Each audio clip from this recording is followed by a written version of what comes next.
Job, chapitre 1. Il y avait dans le pays d'Uz un homme qui s'appelait Job. Et cet homme était intègre et droit, il craignait Dieu et se détournait du mal. Il lui naquit 7 fils et 3 filles. Il possédait 7 000 brebis, 3 000 chameaux, 500 paires de bœufs, 500 ânesses et un très grand nombre de serviteurs. Et cet homme était le plus considérable de tous les fils de l'Orient. Ses fils allaient les uns chez les autres et donnaient tour à tour un festin, et ils invitaient leurs 3 sœurs à manger et à boire avec eux. Et quand les jours de festin étaient passés, Job appelait et sanctifiait ses fils, puis il se levait de bon matin et offrait pour chacun d'eux un holocauste, car Job disait « Peut-être mes fils ont-ils péché et ont-ils offensé Dieu dans leur cœur ?» C'est ainsi que Job avait coutume d'agir. Or, les fils de Dieu vinrent un jour se présenter devant l'Éternel, et Satan vint aussi au milieu d'eux. L'Éternel dit à Satan, « D'où viens-tu » Et Satan répondit à l'Éternel, « De parcourir la terre et de m'y promener. » L'Éternel dit à Satan, « As-tu remarqué mon serviteur Job ? Il n'y a personne comme lui sur la terre. C'est un homme intègre et droit, craignant Dieu et se détournant du mal. » Et Satan répondit à l'Éternel, « Est-ce d'une manière désintéressée que Job craint Dieu ? Ne l'as-tu pas protégé, lui, sa maison et tout ce qui est à lui ? Tu as béni l'œuvre de ses mains, et ses troupeaux couvrent le pays. Mais étends ta main, touche à tout ce qui lui appartient, et je suis sûr qu'il te maudit en face. » L'Éternel dit à Satan, « Voici, tout ce qui lui appartient, je te le livre. Seulement, ne porte pas la main sur lui. » Et Satan se retira de devant la face de l'Éternel. Un jour que les fils et les filles de Job mangeaient et buvaient du vin dans la maison de leur frère aîné, il arriva auprès de Job un messager qui dit « Les bœufs labouraient et les ânesses paissaient à côté d'eux. Des Sabéens se sont jetés dessus, les ont enlevés et ont passé les serviteurs au fil de l'épée.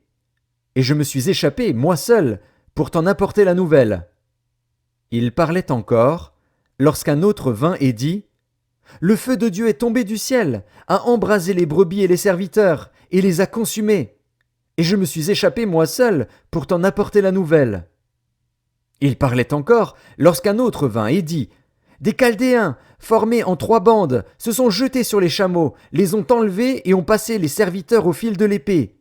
Et je me suis échappé moi seul pour t'en apporter la nouvelle. » Il parlait encore, lorsqu'un autre vint et dit « Tes fils et tes filles mangeaient et buvaient du vin dans la maison de leur frère aîné, et voici, un grand vent est venu de l'autre côté du désert et a frappé contre les 4 coins de la maison. Elle s'est écroulée sur les jeunes gens, et ils sont morts. Et je me suis échappé moi seul pour t'en apporter la nouvelle. » Alors Job se leva, déchira son manteau et se rasa la tête. Puis, se jetant par terre, il se prosterna et dit « Je suis sorti nu du sein de ma mère, et nu je retournerai dans le sein de la terre. L'Éternel a donné, et l'Éternel a ôté. Que le nom de l'Éternel soit béni. » En tout cela, Job ne pécha point et n'attribua rien d'injuste à Dieu. Job, chapitre 2. Or, les fils de Dieu vinrent un jour se présenter devant l'Éternel, et Satan vint aussi au milieu d'eux se présenter devant l'Éternel. L'Éternel dit à Satan, « D'où viens-tu » Et Satan répondit à l'Éternel, « De parcourir la terre et de m'y promener. » L'Éternel dit à Satan, « As-tu remarqué mon serviteur Job ? Il n'y a personne comme lui sur la terre. C'est un homme intègre et droit, craignant Dieu et se détournant du mal. Il demeure ferme dans son intégrité, et tu m'excites à le perdre sans motif. » Et Satan répondit à l'Éternel, « Peau pour peau. Tout ce que possède un homme, il le donne pour sa vie. Mais étends ta main, touche à ses os et à sa chair, et je suis sûr qu'il te maudit en face. » L'Éternel dit à Satan, « Voici, je te le livre. Seulement, épargne sa vie. » Et Satan se retira de devant la face de l'Éternel. Puis il frappa Job d'un ulcère malin, depuis la plante du pied jusqu'au sommet de la tête. Et Job prit un tesson pour se gratter et s'assit sur la cendre. Sa femme lui dit, « Tu demeures ferme dans ton intégrité. Maudis Dieu et meurs. » Mais Job lui répondit, « Tu parles comme une femme insensée. Quoi? Nous recevons de Dieu le bien, et nous ne recevrions pas aussi le mal? » En tout cela Job ne pécha point par ses lèvres. 3 amis de Job, Éliphaz de Théman, Bildad de Shuar et Tsophar de Naama, apprirent tous les malheurs qui lui étaient arrivés. Ils se concertèrent et partirent de chez eux pour aller le plaindre et le consoler. Ayant de loin porté les regards sur lui, ils ne le reconnurent pas, et ils élevèrent la voix et pleurèrent. Ils déchirèrent leurs manteaux, et ils jetèrent de la poussière en l'air au-dessus de leur tête. Et ils se tinrent assis à terre auprès de lui 7 jours et 7 nuits, sans lui dire une parole, car ils voyaient combien sa douleur était grande. Job, chapitre 3. Après cela, Job ouvrit la bouche et maudit le jour de sa naissance. Il prit la parole et dit, « Périsse le jour où je suis né, et la nuit qui dit, un enfant mâle est conçu. Ce jour, qu'il se change en ténèbres, que Dieu n'en ait point souci dans le ciel, et que la lumière ne rayonne plus sur lui. Que l'obscurité et l'ombre de la mort s'en emparent, que des nuées établissent leur demeure au-dessus de lui, et que de noirs phénomènes l'épouvantent. Cette nuit, que les ténèbres en fassent leur proie, qu'elles disparaissent de l'année, qu'elles ne soient plus comptées parmi les mois. Que cette nuit devienne stérile, que l'allégresse en soit bannie. Qu'elle soit maudite par ceux qui maudissent les jours, par ceux qui savent exciter le Léviathan. Que les étoiles de son crépuscule s'obscurcissent, qu'elle attende en vain la lumière, et qu'elle ne voie point les paupières de l'aurore. Car elle n'a pas fermé le sein qui me conçut, ni dérobé la souffrance à mes regards. Pourquoi ne suis-je pas mort dans le ventre de ma mère? Pourquoi n'ai-je pas expiré au sortir de ses entrailles? Pourquoi ai-je trouvé des genoux pour me recevoir et des mamelles pour m'allaiter? Je serai couché maintenant, je serai tranquille, je dormirai, je reposerai, avec les rois et les grands de la terre qui se bâtirent des mausolées, avec les princes qui avaient de l'or et qui remplirent d'argent leur demeure. Où je n'existerai pas, je serai comme un avorton caché, comme des enfants qui n'ont pas vu la lumière. Là ne s'agitent plus les méchants, et là se reposent ceux qui sont fatigués et sans force. Les captifs sont tous en paix, ils n'entendent pas la voix de l'oppresseur. Le petit et le grand sont là, et l'esclave n'est plus soumis à son maître. Pourquoi donne-t-il la lumière à celui qui souffre, et la vie à ceux qui ont l'amertume dans l'âme, qui espèrent en vain la mort, et qui la convoitent plus qu'un trésor, qui seraient transportés de joie et saisis d'allégresse s'ils trouvaient le tombeau? À l'homme qui ne sait où aller, et que Dieu cerne de toutes parts? Mes soupirs sont ma nourriture, et mes cris se répandent comme l'eau. Ce que je crains, c'est ce qui m'arrive. Ce que je redoute, c'est ce qui m'atteint. Je n'ai ni tranquillité, ni paix, ni repos, et le trouble s'est emparé de moi. Job, chapitre 4. Éliphaz de Théman prit la parole et dit, « Si nous osons ouvrir la bouche, en seras-tu peiné? Mais qui pourrait garder le silence? Voici, tu as souvent enseigné les autres, tu as fortifié les mains languissantes, tes paroles ont relevé ceux qui chancelaient, tu as affermi les genoux qui pliaient. Et maintenant qu'il s'agit de toi, tu faiblis. Maintenant que tu es atteint, tu te troubles. Ta crainte de Dieu n'est-elle pas ton soutien? Ton espérance, n'est-ce pas ton intégrité? Cherche dans ton souvenir. Quel est l'innocent qui a péri? Quels sont les justes qui ont été exterminés? Pour moi, je l'ai vu, ceux qui labourent l'iniquité et qui sèment l'injustice en moissonnent les fruits. Ils périssent par le souffle de Dieu, ils sont consumés par le vent de sa colère, le rugissement des lions prend fin, les dents des lionceaux sont brisées, le lion périt faute de proie, et les petits de la lionne se dispersent. Une parole est arrivée furtivement jusqu'à moi, et mon oreille en a recueilli les sons légers. Au moment où les visions de la nuit agitent la pensée, quand les hommes sont livrés à un profond sommeil, je fus saisi de frayeur et d'épouvante, et tous mes os tremblèrent. Un esprit passa près de moi. Tous mes cheveux se hérissèrent.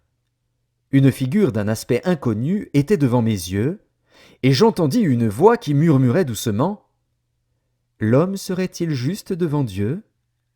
Serait-il pur devant celui qui l'a fait? Si Dieu n'a pas confiance en ses serviteurs, s'il trouve de la folie chez ses anges, combien plus chez ceux qui habitent des maisons d'argile, qui tirent leur origine de la poussière et qui peuvent être écrasés comme un vermisseau. Du matin au soir ils sont brisés, ils périssent pour toujours, et nul n'y prend garde. Le fil de leur vie est coupé, ils meurent, et ils n'ont pas acquis la sagesse. Job, chapitre 5. Crie maintenant, qui te répondra? Auquel des saints t'adresseras-tu? L'insensé périt dans sa colère, le fou meurt dans ses emportements. J'ai vu l'insensé prendre racine, puis soudain j'ai maudit sa demeure. Plus de prospérité pour ses fils. Ils sont foulés à la porte, et personne qui les délivre. Sa moisson est dévorée par des affamés, qui viennent l'enlever jusque dans les épines, et ses biens sont engloutis par des hommes altérés. Le malheur ne sort pas de la poussière, et la souffrance ne germe pas du sol.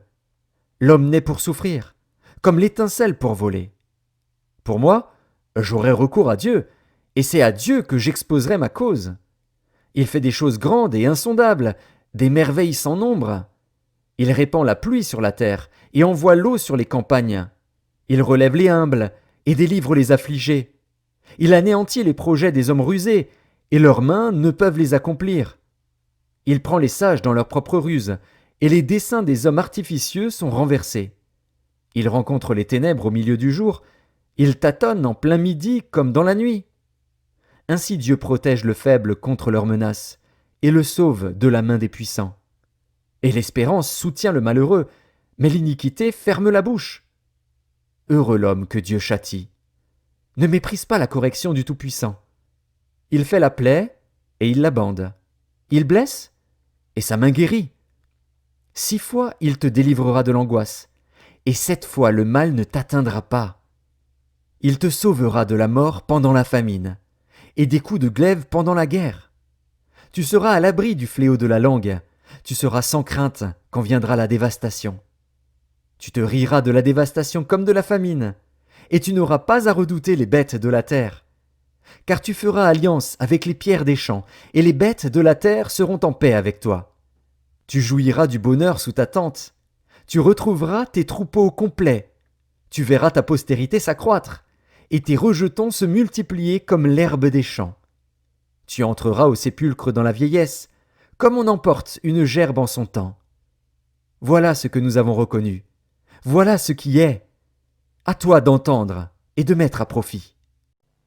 Job, chapitre 6. Job prit la parole et dit : Oh, s'il était possible de peser ma douleur, et si toutes mes calamités étaient sur la balance, elles seraient plus pesantes que le sable de la mer. Voilà pourquoi mes paroles vont jusqu'à la folie. Car les flèches du Tout-Puissant m'ont percé, et mon âme en suce le venin. Les terreurs de Dieu se rangent en bataille contre moi. L'âne sauvage crie-t-il auprès de l'herbe tendre? Le bœuf mugit-il auprès de son fourrage? Peut-on manger ce qui est fade et sans sel? Y a-t-il de la saveur dans le blanc d'un œuf? Ce que je voudrais ne pas toucher, c'est là ma nourriture, si dégoûtante soit-elle. Puisse mon vœu s'accomplir, et Dieu veuille réaliser mon espérance. Qu'il plaise à Dieu de m'écraser, qu'il étende sa main et qu'il m'achève. Il me restera du moins une consolation, une joie dans les maux dont il m'accable. Jamais je n'ai transgressé les ordres du Saint. Pourquoi espérer quand je n'ai plus de force? Pourquoi attendre quand ma fin est certaine? Ma force est-elle une force de pierre? Mon corps est-il d'airain? Ne suis-je pas sans ressources, et le salut n'est-il pas loin de moi? Celui qui souffre a droit à la compassion de son ami, même quand il abandonnerait la crainte du Tout-Puissant. Mes frères sont perfides comme un torrent, comme le lit des torrents qui disparaissent. Les glaçons en troublent le cours, la neige s'y précipite.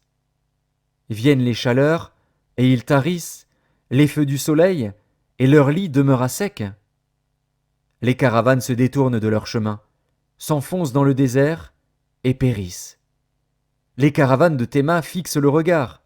Les voyageurs de Séba sont pleins d'espoir. Ils sont honteux d'avoir eu confiance. Ils restent confondus quand ils arrivent. Ainsi, vous êtes comme si vous n'existiez pas. Vous voyez mon angoisse, et vous en avez horreur. Vous ai-je dit ? Donnez-moi quelque chose, faites en ma faveur des présents avec vos biens, délivrez-moi de la main de l'ennemi, rachetez-moi de la main des méchants. Instruisez-moi, et je me tairai. Faites-moi comprendre en quoi j'ai péché. Que les paroles vraies sont persuasives, mais que prouvent vos remontrances? Voulez-vous donc blâmer ce que j'ai dit et ne voir que du vent dans les discours d'un désespéré? Vous accablez un orphelin, vous persécutez votre ami. Regardez-moi, je vous prie. Vous mentirai-je en face? Revenez, ne soyez pas injuste.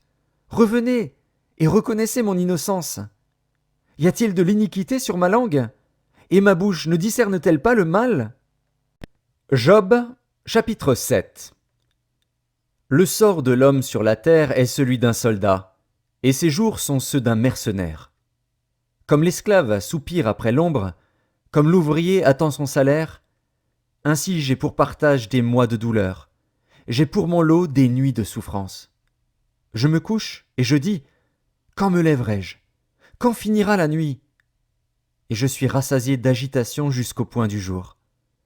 Mon corps se couvre de verre et d'une croûte terreuse, ma peau se crevasse et se dissout. Mes jours sont plus rapides que la navette du tisserand, ils s'évanouissent. Plus d'espérance. Souviens-toi que ma vie est un souffle. Mes yeux ne reverront pas le bonheur. L'œil qui me regarde ne me regardera plus. Ton œil me cherchera, et je ne serai plus. Comme la nuée se dissipe et s'en va, celui qui descend au séjour des morts ne remontera pas. Il ne reviendra plus dans sa maison, et le lieu qu'il habitait ne le connaîtra plus. C'est pourquoi je ne retiendrai point ma bouche. Je parlerai dans l'angoisse de mon cœur, je me plaindrai dans l'amertume de mon âme. Suis-je une mer, ou un monstre marin, pour que tu établisses tes gardes autour de moi? Quand je dis « mon lit me soulagera, ma couche calmera mes douleurs », c'est alors que tu m'effrayes par des songes, que tu m'épouvantes par des visions. Ah! Je voudrais être étranglé, je voudrais la mort plutôt que ces eaux. Je les méprise. Je ne vivrai pas toujours. Laisse-moi, car ma vie n'est qu'un souffle. Qu'est-ce que l'homme, pour que tu en fasses tant de cas, pour que tu daignes prendre garde à lui, pour que tu le visites tous les matins, pour que tu l'éprouves à tous les instants?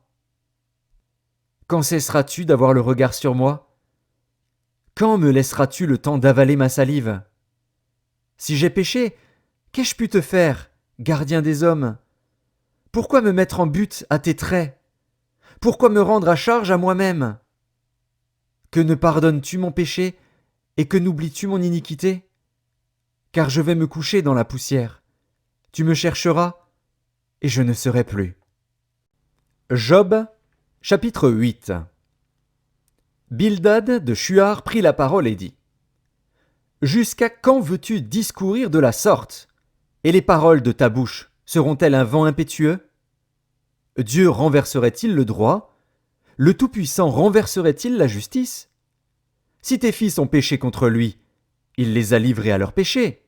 Mais toi, si tu as recours à Dieu, si tu implores le Tout-Puissant, si tu es juste et droit, certainement alors il veillera sur toi et rendra le bonheur à ton innocente demeure.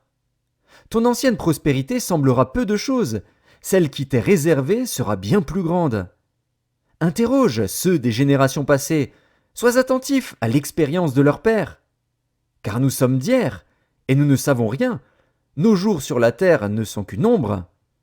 Ils t'instruiront, ils te parleront, ils tireront de leur cœur ces sentences. Le jonc croît-il sans marais? Le roseau croît-il sans humidité? Encore vert et sans qu'on le coupe, il sèche plus vite que toutes les herbes. Ainsi arrive-t-il à tous ceux qui oublient Dieu, et l'espérance de l'impie périra. Son assurance est brisée, son soutien est une toile d'araignée. Il s'appuie sur sa maison, et elle n'est pas ferme. Il s'y cramponne, et elle ne résiste pas. Dans toute sa vigueur, en plein soleil, il étend ses rameaux sur son jardin. Il entrelace ses racines parmi les pierres, il pénètre jusque dans les murailles. L'arrache-t-on du lieu qu'il occupe? Ce lieu le renie. Je ne t'ai point connu. Tels sont les délices que ses voies lui procurent. Puis sur le même sol, d'autres s'élèvent après lui. Non, Dieu ne rejette point l'homme intègre, et il ne protège point les méchants. Il remplira ta bouche de cris de joie, et tes lèvres de chants d'allégresse. Tes ennemis seront couverts de honte. La tente des méchants disparaîtra. Job, chapitre 9. Job prit la parole et dit : Je sais bien qu'il en est ainsi. Comment l'homme serait-il juste devant Dieu ? S'il voulait contester avec lui, sur 1000 choses il ne pourrait répondre à une seule. À lui la sagesse et la toute-puissance. Qui lui résisterait impunément ? Il transporte soudain les montagnes, il les renverse dans sa colère. Il secoue la terre sur sa base, et ses colonnes sont ébranlées. Il commande au soleil, et le soleil ne paraît pas. Il met un sceau sur les étoiles. Seul, il étend les cieux, il marche sur les hauteurs de la mer. Il a créé la grande ourse, l'Orion et les Pléiades, et les étoiles des régions australes. Il fait des choses grandes et insondables, des merveilles sans nombre. Voici, il passe près de moi, et je ne le vois pas. Il s'en va, et je ne l'aperçois pas. S'il enlève, qui s'y opposera ? Qui lui dira : Que fais-tu ? Dieu ne retire point sa colère. Sous lui s'inclinent les appuis de l'orgueil. Et moi, comment lui répondre ? Quelle parole choisir ? Quand je serai juste, je ne répondrai pas. Je ne puis qu'implorer mon juge. Et quand il m'exaucerait, si je l'invoque, je ne croirais pas qu'il eût écouté ma voix, lui qui m'assaille comme par une tempête, qui multiplie sans raison mes blessures, qui ne me laisse pas respirer, qui me rassasie d'amertume. Recourir à la force ? Il est tout-puissant. À la justice ? Qui me fera comparaître ? Suis-je juste ? Ma bouche me condamnera. Suis-je innocent ? Il me déclarera coupable. Innocent.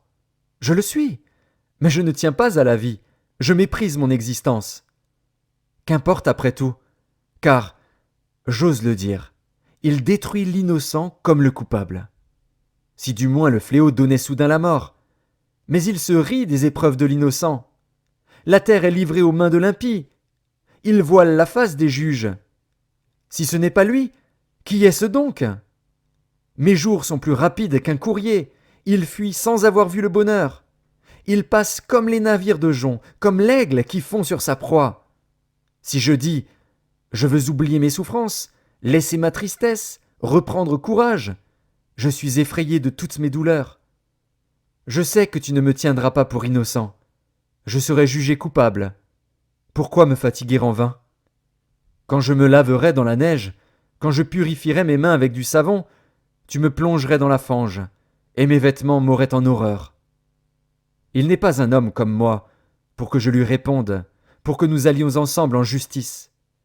Il n'y a pas entre nous d'arbitre qui pose sa main sur nous deux. Qu'il retire sa verge de dessus moi, que ses terreurs ne me troublent plus. Alors je parlerai et je ne le craindrai pas. Autrement, je ne suis point à moi-même. Job, chapitre 10.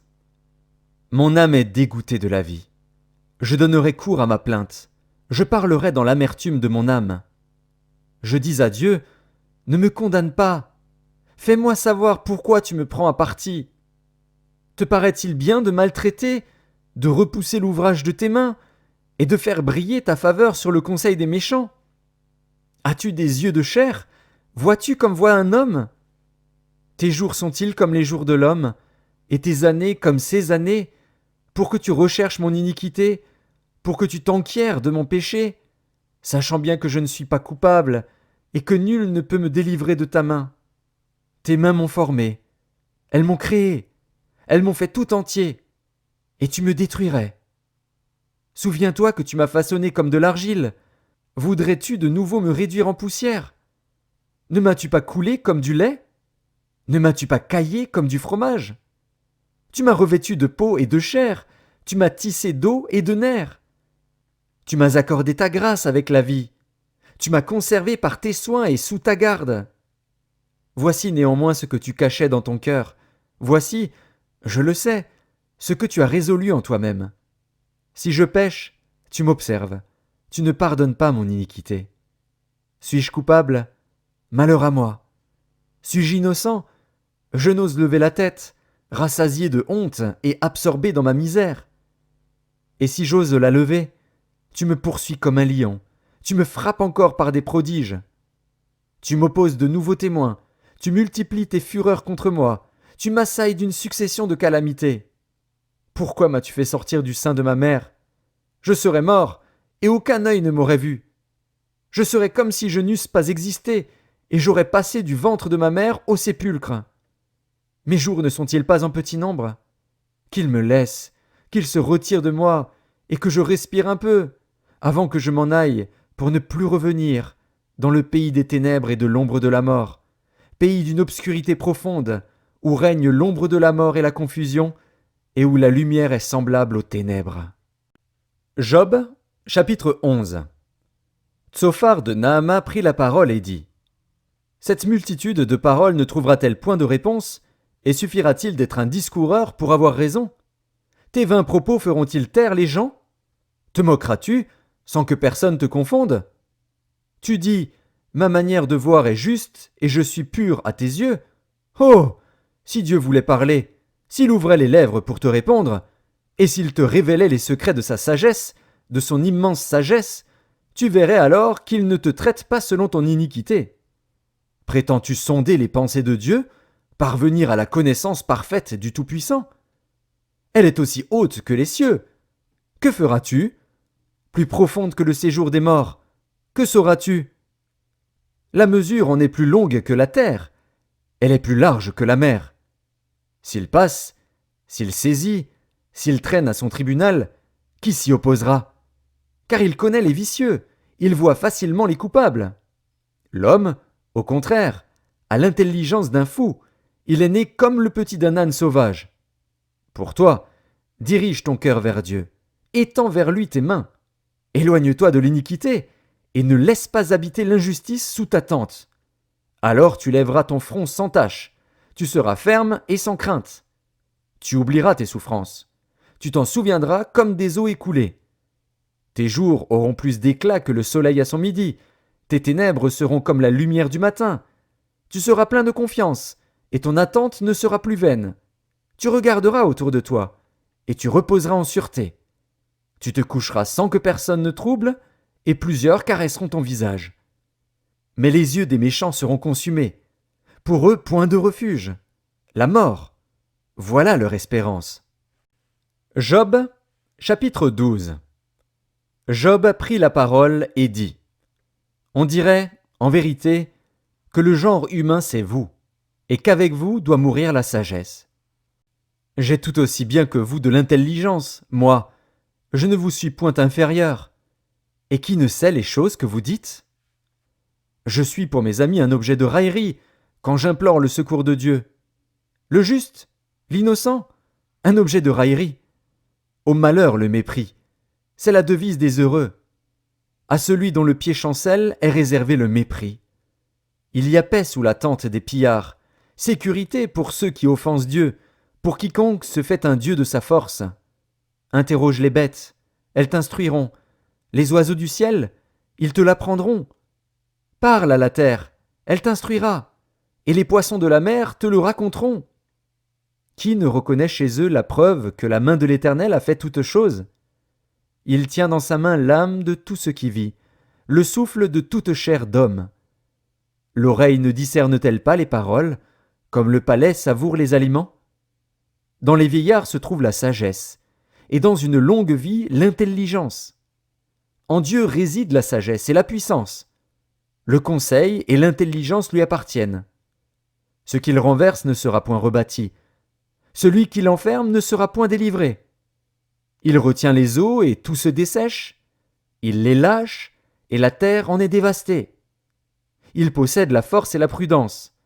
Il maîtrise celui qui s'égare ou fait égarer les autres. Il emmène captifs les conseillers. Il trouble la raison des juges. Il délie la ceinture des rois. Il met une corde autour de leurs reins. Il emmène captifs les sacrificateurs. Il fait tomber les puissants. Il ôte la parole à ceux qui ont de l'assurance. Il prive de jugement les vieillards. Il verse le mépris sur les grands. Il relâche la ceinture des forts. Il met à découvert ce qui est caché dans les ténèbres. Il produit à la lumière l'ombre de la mort. Il donne de l'accroissement aux nations, et il les anéantit. Il les étend au loin, et il les ramène dans leurs limites. Il enlève l'intelligence aux chefs des peuples, il les fait errer dans les déserts sans chemin. Il tâtonne dans les ténèbres, et ne voit pas clair. Il les fait errer comme des gens ivres. Job, chapitre 13. Voici, mon œil a vu tout cela. Mon oreille l'a entendu et y a pris garde. Ce que vous savez, je le sais aussi, je ne vous suis point inférieur. Mais je veux parler au Tout-Puissant, je veux plaider ma cause devant Dieu. Car vous n'imaginez que des faussetés, vous êtes tous des médecins de néant. Que n'avez-vous gardé le silence? Vous auriez passé pour avoir de la sagesse. Écoutez, je vous prie, ma défense, et soyez attentifs à la réplique de mes lèvres. Direz-vous en faveur de Dieu ce qui est injuste, et pour le soutenir, allégrez-vous des faussetés? Voulez-vous avoir égard à sa personne? Voulez-vous plaider pour Dieu? S'il vous sonde, vous approuvera-t-il? Ou le tromperez-vous comme on trompe un homme? Certainement il vous condamnera, si vous n'agissez en secret que par égard pour sa personne. Sa majesté ne vous épouvantera-t-elle pas? Sa terreur ne tombera-t-elle pas sur vous? Vos sentences sont des sentences de cendre, vos retranchements sont des retranchements de boue. Taisez-vous, laissez-moi, je veux parler. Il m'en arrivera ce qu'il pourra. Pourquoi saisirais-je ma chair entre les dents? J'exposerais plutôt ma vie. Voici, il me tuera, je n'ai rien à espérer, mais devant lui je défendrai ma conduite. Cela même peut servir à mon salut, car un impie n'ose paraître en sa présence. Écoutez, écoutez mes paroles, prêtez l'oreille à ce que je vais dire. Me voici prêt à plaider ma cause. Je sais que j'ai raison. Quelqu'un disputera-t-il contre moi? Alors je me tais, et je veux mourir. Seulement, accorde-moi 2 choses, et je ne me cacherai pas de loin de ta face. Retire ta main de dessus moi, et que tes terreurs ne me troublent plus. Puis appelle, et je répondrai. Ou si je parle, réponds-moi. Quel est le nombre de mes iniquités et de mes péchés? Fais-moi connaître mes transgressions et mes péchés. Pourquoi caches-tu ton visage, et me prends-tu pour ton ennemi? Veux-tu frapper une feuille agitée? Veux-tu poursuivre une paille desséchée? Pourquoi m'infliger d'amères souffrances, me punir pour des fautes de jeunesse? Pourquoi mettre mes pieds dans les ceps, surveiller tous mes mouvements, tracer une limite à mes pas, quand mon corps tombe en pourriture, comme un vêtement que dévore la teigne? Job, chapitre 14. L'homme né de la femme. Sa vie est courte, sans cesse agitée. Il naît, il est coupé comme une fleur, il fuit et disparaît comme une ombre. Et c'est sur lui que tu as l'œil ouvert, et tu me fais aller en justice avec toi. Comment d'un être souillé sortira-t-il un homme pur? Il n'en peut sortir aucun. Si ses jours sont fixés, si tu as compté ses mois, si tu en as marqué le terme qu'il ne saurait franchir, détourne de lui les regards, et donne-lui du relâche, pour qu'il ait au moins la joie du mercenaire à la fin de sa journée. Un arbre a de l'espérance. Quand on le coupe, il repousse, il produit encore des rejetons. Quand sa racine a vieilli dans la terre, quand son tronc meurt dans la poussière, il reverdit à l'approche de l'eau, il pousse des branches comme une jeune plante. Mais l'homme meurt, et il perd sa force. L'homme expire. Et où est-il? Les eaux des lacs s'évanouissent, les fleuves tarissent et se dessèchent. Ainsi l'homme se couche et ne se relèvera plus. Il ne se réveillera pas tant que les cieux subsisteront, il ne sortira pas de son sommeil. Oh, si tu voulais me cacher dans le séjour des morts, m'y tenir à couvert jusqu'à ce que ta colère fût passée, et me fixer un terme auquel tu te souviendras de moi. Si l'homme, une fois mort, pouvait revivre, j'aurais de l'espoir tout le temps de mes souffrances, jusqu'à ce que mon état vînt à changer. Tu appellerais alors, et je te répondrais, tu languirais après l'ouvrage de tes mains. Mais aujourd'hui tu comptes mes pas, tu as l'œil sur mes péchés. Mes transgressions sont scellées en un faisceau, et tu imagines des iniquités à ma charge. La montagne s'écroule et périt, le rocher disparaît de sa place, la pierre est broyée par les eaux, et la terre emportée par leur courant. Ainsi tu détruis l'espérance de l'homme. Tu es sans cesse à l'assaillir, et il s'en va. Tu le défigures, puis tu le renvoies. Que ses fils soient honorés, il n'en sait rien. Qu'il soit dans l'abaissement, il l'ignore. C'est pour lui seul qu'il éprouve de la douleur en son corps. C'est pour lui seul qu'il ressent de la tristesse en son âme. Job, chapitre 15. Éliphaz de Théman prit la parole et dit : Le sage répond-il par un vain savoir ? Se gonfle-t-il la poitrine du vent d'Orient ? Est-ce par d'inutiles propos qu'il se défend ? Est-ce par des discours qui ne servent à rien ? Toi, tu détruis même la crainte de Dieu. Tu anéantis tout mouvement de piété devant Dieu. Ton iniquité dirige ta bouche, et tu prends le langage des hommes rusés. Ce n'est pas moi, c'est ta bouche qui te condamne. Ce sont tes lèvres qui déposent contre toi. Es-tu né le premier des hommes ? As-tu été enfanté avant les collines ? As-tu reçu les confidences de Dieu ? As-tu dérobé la sagesse à ton profit ? Que sais-tu que nous ne sachions pas ? Quelle connaissance as-tu que nous n'ayons pas ? Il y a parmi nous des cheveux blancs, des vieillards, plus riches de jours que ton père. Tiens-tu pour peu de choses les consolations de Dieu et les paroles qui doucement se font entendre à toi ? Où ton cœur t'entraîne-t-il ? Et que signifie ce roulement de tes yeux ? Quoi ? C'est contre Dieu que tu tournes ta colère et que ta bouche exhale de pareils discours. Qu'est-ce que l'homme pour qu'il soit pur ? Celui qui est né de la femme peut-il être juste ? Si Dieu n'a pas confiance en ses saints, si les cieux ne sont pas purs devant lui, combien moins l'être abominable et pervers, l'homme qui boit l'iniquité comme l'eau ? Je vais te parler, écoute-moi. Je raconterai ce que j'ai vu, ce que les sages ont fait connaître, ce qu'ils ont révélé, l'ayant appris de leur père. À eux seuls appartenait le pays, et parmi eux nul étranger n'était encore venu. Le méchant passe dans l'angoisse tous les jours de sa vie, toutes les années qui sont le partage de l'impie. La voix de la terreur retentit à ses oreilles. Au sein de la paix, le dévastateur va fondre sur lui.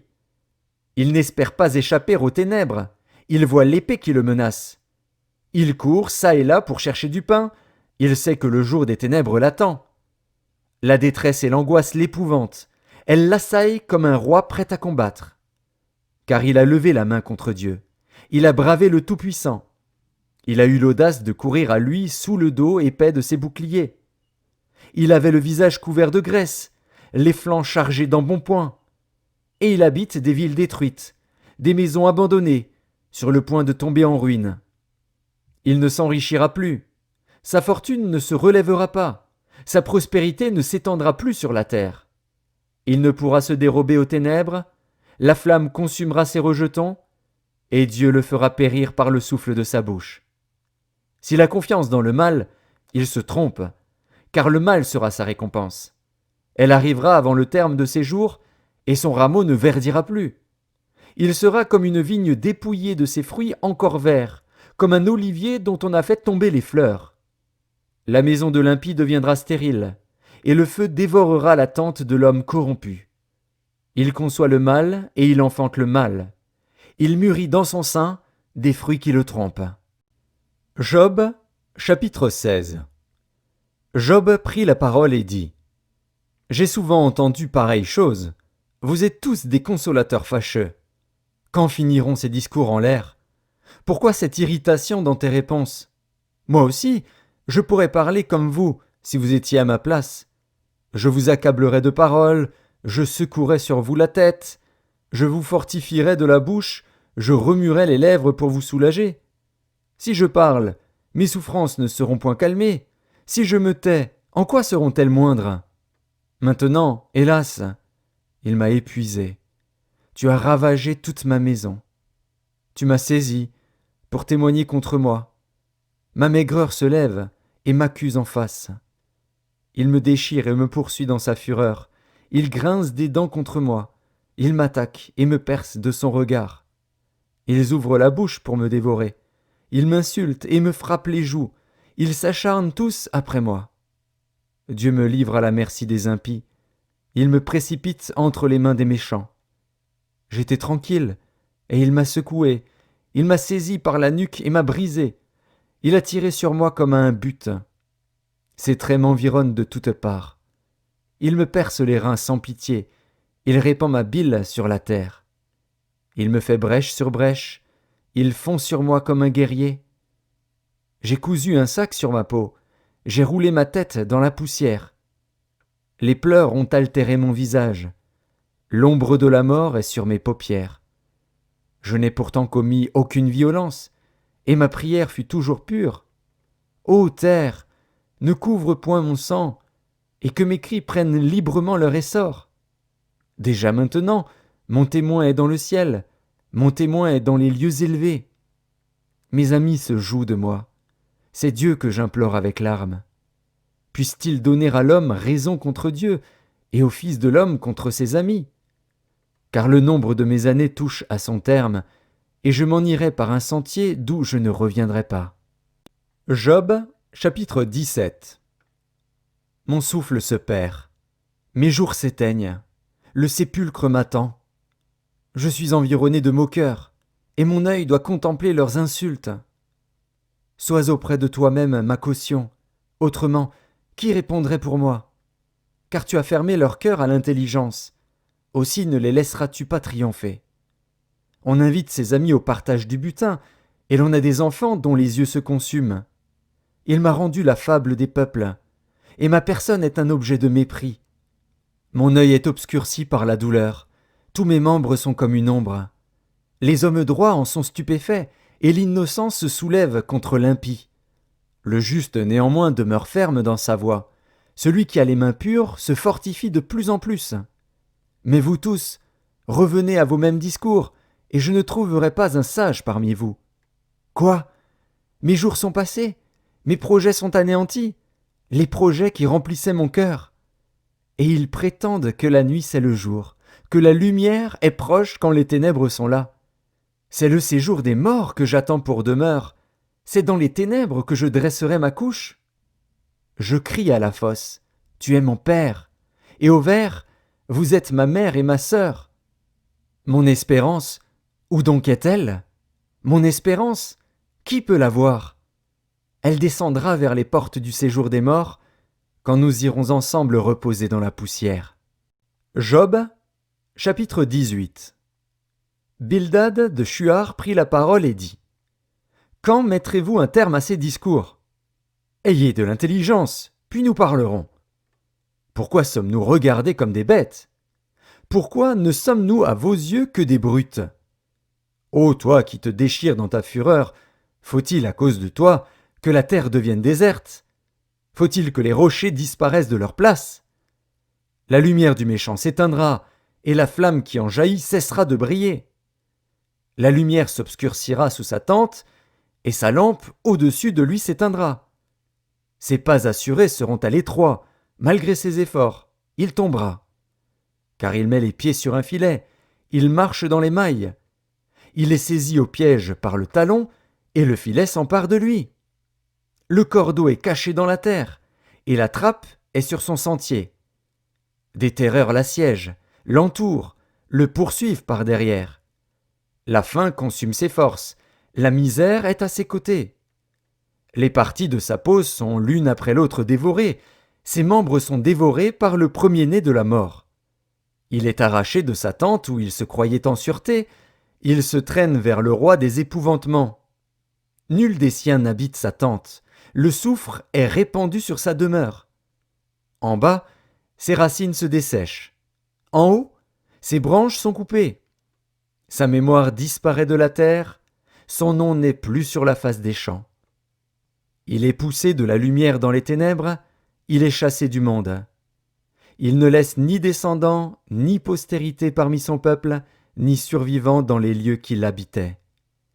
Les générations à venir seront étonnées de sa ruine, et la génération présente sera saisie d'effroi.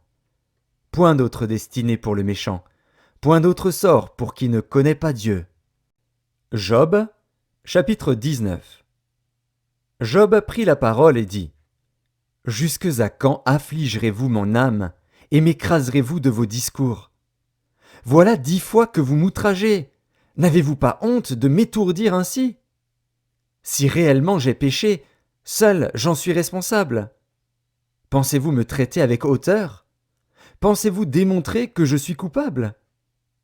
Sachez alors que c'est Dieu qui me poursuit et qui m'enveloppe de son filet. Voici, je crie à la violence, et nul ne répond. J'implore justice, et point de justice. Il m'a fermé toute issue, et je ne puis passer. Il a répandu des ténèbres sur mes sentiers. Il m'a dépouillé de ma gloire. Il a enlevé la couronne de ma tête. Il m'a brisé de toutes parts, et je m'en vais. Il a arraché mon espérance comme un arbre. Il s'est enflammé de colère contre moi.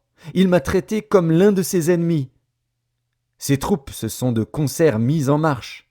Elles se sont frayé leur chemin jusqu'à moi. Elles ont campé autour de ma tente.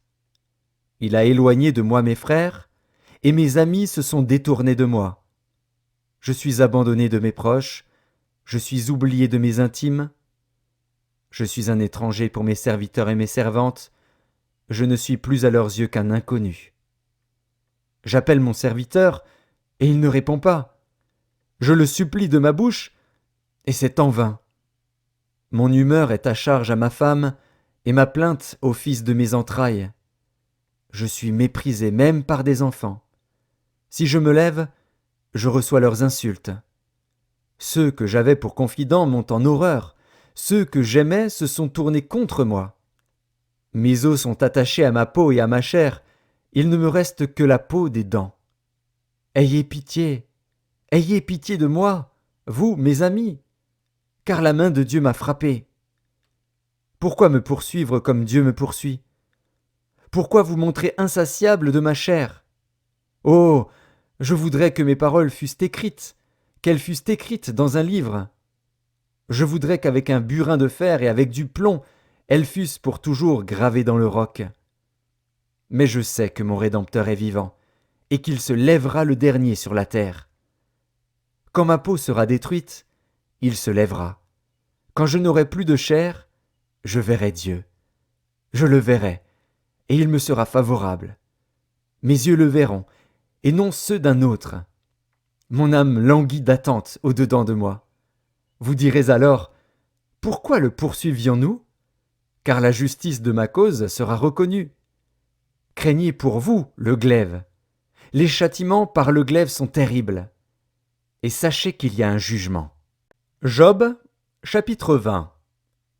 Tsophar de Nahama prit la parole et dit: Mes pensées me forcent à répondre, et mon agitation ne peut se contenir. J'ai entendu des reproches qui m'outragent. Le souffle de mon intelligence donnera la réplique. Ne sais-tu pas que, de tout temps, depuis que l'homme a été placé sur la terre, le triomphe des méchants a été court, et la joie de l'impie momentanée? Quand il s'élèverait jusqu'aux cieux, et que sa tête toucherait aux nues, il périra pour toujours comme son ordure, et ceux qui le voyaient diront: Où est-il? Il s'envolera comme un songe, et on ne le trouvera plus. Il disparaîtra comme une vision nocturne. L'œil qui le regardait ne le regardera plus. Le lieu qu'il habitait ne l'apercevra plus. Ses fils seront assaillis par les pauvres, et ses mains restitueront ce qu'il a pris par violence. La vigueur de la jeunesse, qui remplissait ses membres, aura sa couche avec lui dans la poussière. Le mal était doux à sa bouche, il le cachait sous sa langue. Il le savourait sans l'abandonner. Il le retenait au milieu de son palais. Mais sa nourriture se transformera dans ses entrailles, elle deviendra dans son corps un venin d'aspic. Il a englouti des richesses, il les vomira. Dieu les chassera de son ventre. Il a sucé du venin d'aspic, la langue de la vipère le tuera. Il ne reposera plus ses regards sur les ruisseaux, sur les torrents, sur les fleuves de miel et de lait. Il rendra ce qu'il a gagné, et n'en profitera plus. Il restituera tout ce qu'il a pris, et n'en jouira plus. Car il a opprimé, délaissé les pauvres, il a ruiné des maisons et ne les a pas rétablies. Son avidité n'a point connu de borne, mais il ne sauvera pas ce qu'il avait de plus cher. Rien n'échappait à sa voracité, mais son bien-être ne durera pas. Au milieu de l'abondance, il sera dans la détresse. La main de tous les misérables se lèvera sur lui. Et voici, Pour lui remplir le ventre, Dieu enverra sur lui le feu de sa colère et le rassasiera par une pluie de traits. S'il échappe aux armes de fer, l'arc d'airain le transpercera.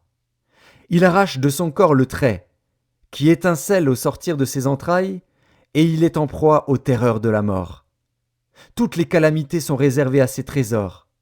Il sera consumé par un feu que n'allumera point l'homme, et ce qui restera dans sa tente en deviendra la pâture. Les cieux dévoileront son iniquité, et la terre s'élèvera contre lui.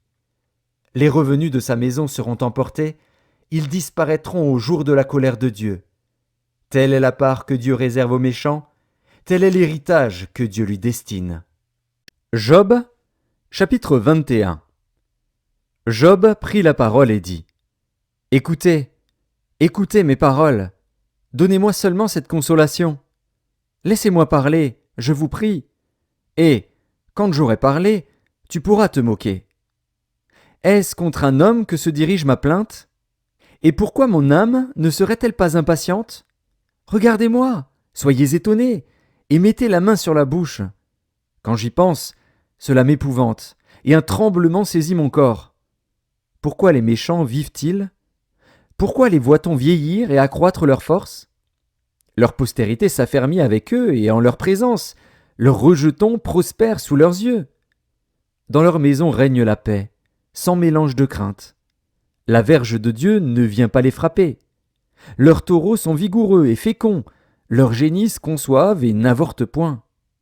Ils laissent courir leurs enfants comme des brebis, et les enfants prennent leurs ébats.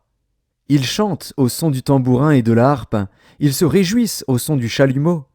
Ils passent leurs jours dans le bonheur, et ils descendent en un instant au séjour des morts. Ils disaient pourtant à Dieu : Retire-toi de nous, nous ne voulons pas connaître tes voies. Qu'est-ce que le Tout-Puissant pour que nous le servions ? Que gagnerions-nous à lui adresser nos prières ? Quoi donc ? Ne sont-ils pas en possession du bonheur ? Loin de moi le conseil des méchants. Mais arrive-t-il souvent que leurs lampes s'éteignent, que la misère fonde sur eux, que Dieu leur distribue leur part dans sa colère, qu'ils soient comme la paille emportée par le vent, comme la balle enlevée par le tourbillon ? Est-ce pour les fils que Dieu réserve le châtiment du Père ? Mais c'est lui que Dieu devrait punir, pour qu'il le sente. C'est lui qui devrait contempler sa propre ruine, c'est lui qui devrait boire la colère du Tout-Puissant. Car, que lui importe sa maison après lui, quand le nombre de ses mois est achevé ? Est-ce à Dieu qu'on donnera de la science, à lui qui gouverne les esprits célestes ? L'un meurt au sein du bien-être, de la paix et du bonheur, les flancs chargés de graisse et la moelle des os remplis de sève. L'autre meurt, l'amertume dans l'âme, sans avoir joui d'aucun bien. Et tous deux se couchent dans la poussière, tous deux deviennent la pâture des vers. Je sais bien quelles sont vos pensées, quel jugement inique vous portez sur moi. Vous dites : Où est la maison de l'homme puissant ? Où est la tente qu'habitaient les impies ? Mais quoi ? N'avez-vous point interrogé les voyageurs, et voulez-vous méconnaître ce qu'ils prouvent ? Au jour du malheur, le méchant est épargné. Au jour de la colère, il échappe. Qui lui reproche en face sa conduite ? Qui lui rend ce qu'il a fait ? Il est porté dans un sépulcre, et il veille encore sur sa tombe. Les mottes de la vallée lui sont légères, et tous, après lui, suivront la même voie, comme une multitude l'a déjà suivi. Pourquoi donc m'offrir de vaines consolations ? Ce qui reste de vos réponses n'est que perfidie. Job, chapitre 22. Éliphaz de Théman prit la parole et dit : Un homme peut-il être utile à Dieu ? Non, le sage n'est utile qu'à lui-même. Si tu es juste, est-ce à l'avantage du Tout-Puissant ? Si tu es intègre dans tes voies, qui gagne-t-il ? Est-ce par crainte de toi qu'il te châtie, qu'il entre en jugement avec toi ? Ta méchanceté n'est-elle pas grande ? Tes iniquités ne sont-elles pas infinies ? Tu enlevais sans motif des gages à tes frères. Tu privais de leurs vêtements ceux qui étaient nus. Tu ne donnais point d'eau à l'homme altéré. Tu refusais du pain à l'homme affamé. Le pays était au plus fort, et le puissant s'y établissait. Tu renvoyais les veuves avides, les bras des orphelins étaient brisés. C'est pour cela que tu es entouré de pièges, et que la terreur t'a saisi tout à coup. Ne vois-tu donc pas ces ténèbres, ces eaux débordées qui t'envahissent ? Dieu n'est-il pas en haut dans les cieux? Regarde le sommet des étoiles, comme il est élevé. Et tu dis, qu'est-ce que Dieu sait? Peut-il juger à travers l'obscurité? Les nuées l'enveloppent, et il ne voit rien, il ne parcourt que la voûte des cieux. Et quoi? Tu voudrais prendre l'ancienne route qu'ont suivie les hommes d'iniquité? Ils ont été emportés avant le temps. Ils ont eu la durée d'un torrent qui s'écoule. Ils disaient à Dieu, « Retire-toi de nous. Que peut faire pour nous le Tout-Puissant ?» Dieu cependant avait rempli de bien leur maison. Loin de moi le conseil des méchants. Les justes, témoins de leur chute, se réjouiront, et l'innocent se moquera d'eux. Voilà nos adversaires anéantis. Voilà leur richesse dévorée par le feu. Attache-toi donc à Dieu, et tu auras la paix. Tu jouiras ainsi du bonheur. Reçois de sa bouche l'instruction, et mets dans ton cœur ses paroles.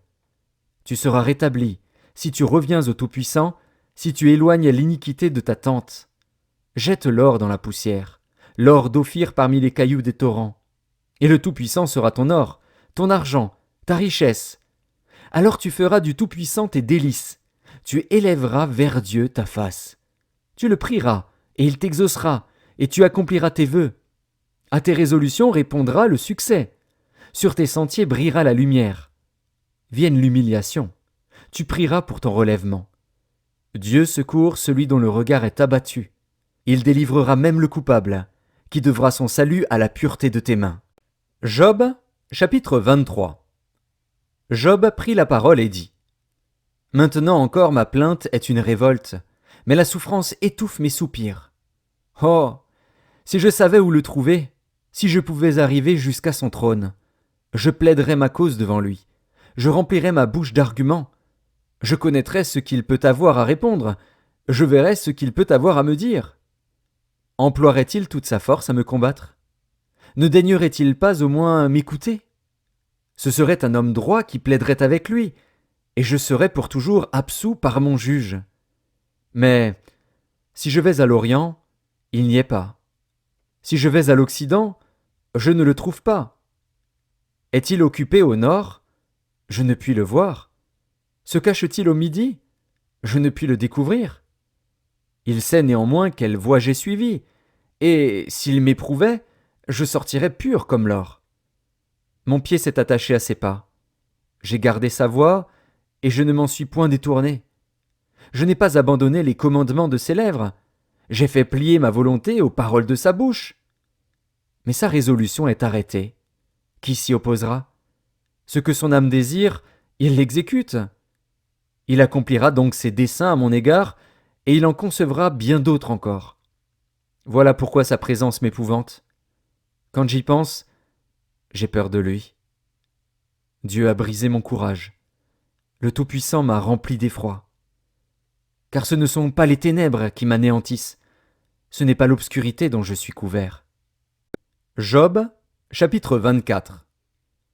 Pourquoi le Tout-Puissant ne met-il pas des temps en réserve, et pourquoi ceux qui le connaissent ne voient-ils pas ses jours? On déplace les bornes, on vole des troupeaux, et on les fait paître. On enlève l'âne de l'orphelin, on prend pour gage le bœuf de la veuve, on repousse du chemin les indigents, on force tous les malheureux du pays à se cacher. Et voici, comme les ânes sauvages du désert, ils sortent le matin pour chercher de la nourriture, ils n'ont que le désert pour trouver le pain de leurs enfants. Ils coupent le fourrage qui reste dans les champs, ils grappillent dans la vigne de l'impie. Ils passent la nuit dans la nudité, sans vêtements, sans couverture contre le froid. Ils sont percés par la pluie des montagnes, et ils embrassent les rochers comme unique refuge. On arrache l'orphelin à la mamelle, on prend des gages sur le pauvre. Ils vont tout nus, sans vêtements.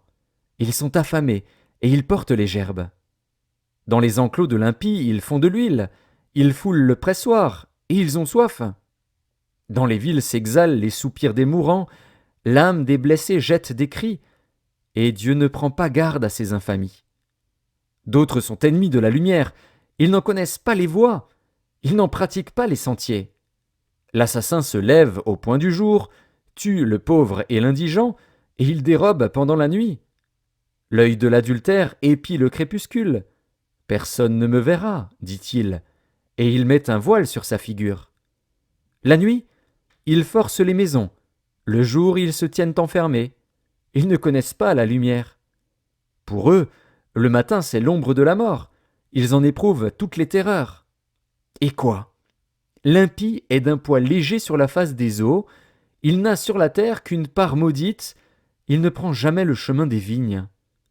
Comme la sécheresse et la chaleur absorbent les eaux de la neige, ainsi le séjour des morts engloutit ceux qui pêchent. Quoi? Le sein maternel l'oublie, les vers en font leur délice. On ne se souvient plus de lui. L'impie est brisé comme un arbre. Lui qui dépouille la femme stérile et sans enfant, lui qui ne répand aucun bienfait sur la veuve. Non, Dieu par sa force prolonge les jours des violents, et les voilà debout quand ils désespéraient de la vie.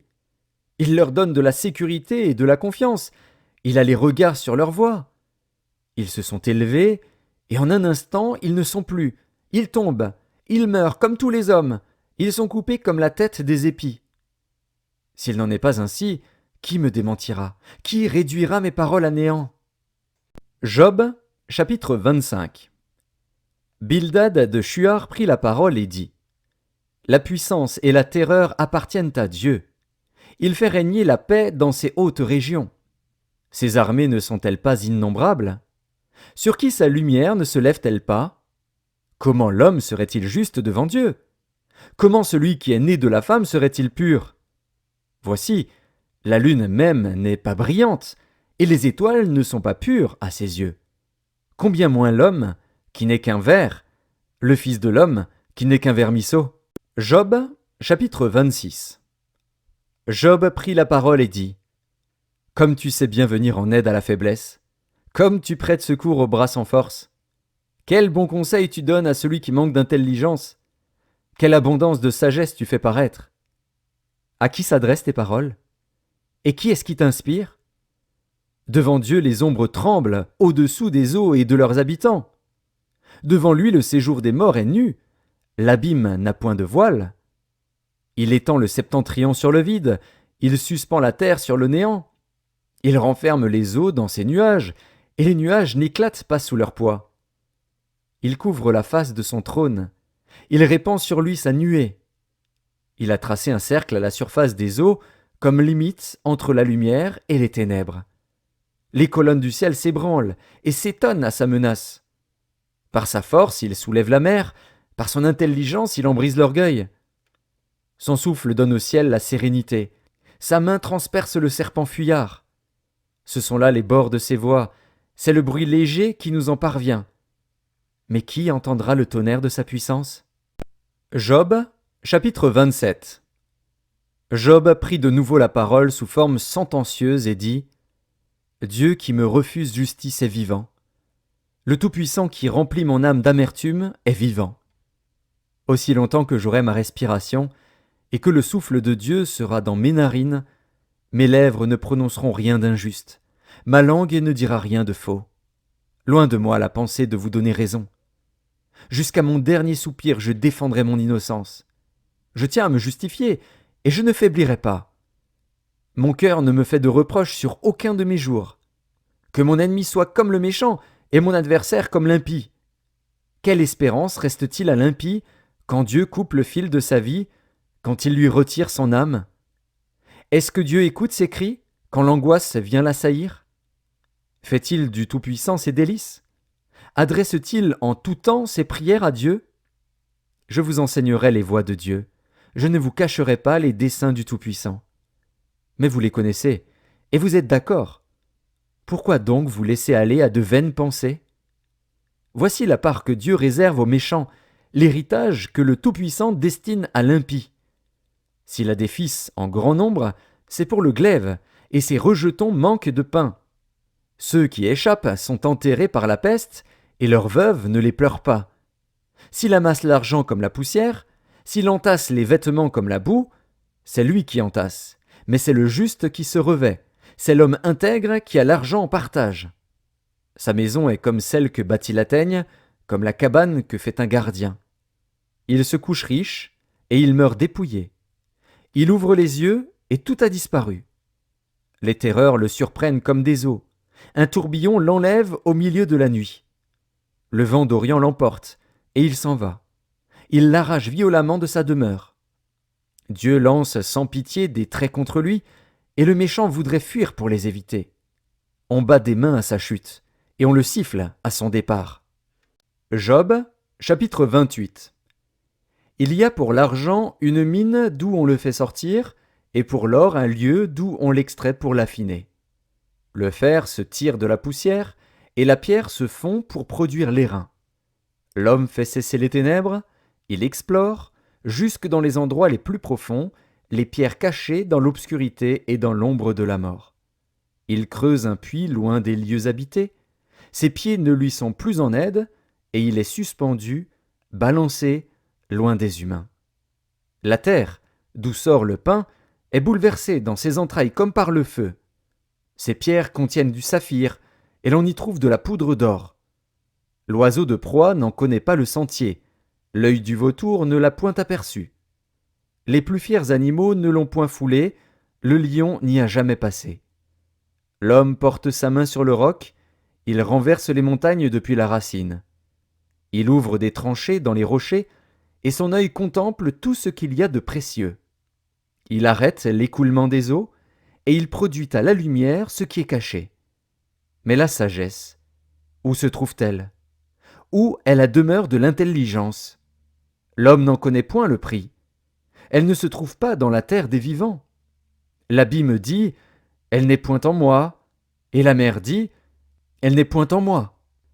Elle ne se donne pas contre de l'or pur, elle ne s'achète pas au poids de l'argent. Elle ne se pèse pas contre l'or d'Ophir, ni contre le précieux onyx, ni contre le saphir. Elle ne peut se comparer à l'or ni au verre, elle ne peut s'échanger pour un vase d'or fin. Le corail et le cristal ne sont rien auprès d'elle. La sagesse vaut plus que les perles. La topaze d'Éthiopie n'est point son égale, et l'or pur n'entre pas en balance avec elle. D'où vient donc la sagesse? Où est la demeure de l'intelligence? Elle est cachée aux yeux de tout vivant, elle est cachée aux oiseaux du ciel. Le gouffre et la mort disent, nous en avons entendu parler. C'est Dieu qui en sait le chemin, c'est lui qui en connaît la demeure. Car il voit jusqu'aux extrémités de la terre, il aperçoit tout sous les cieux.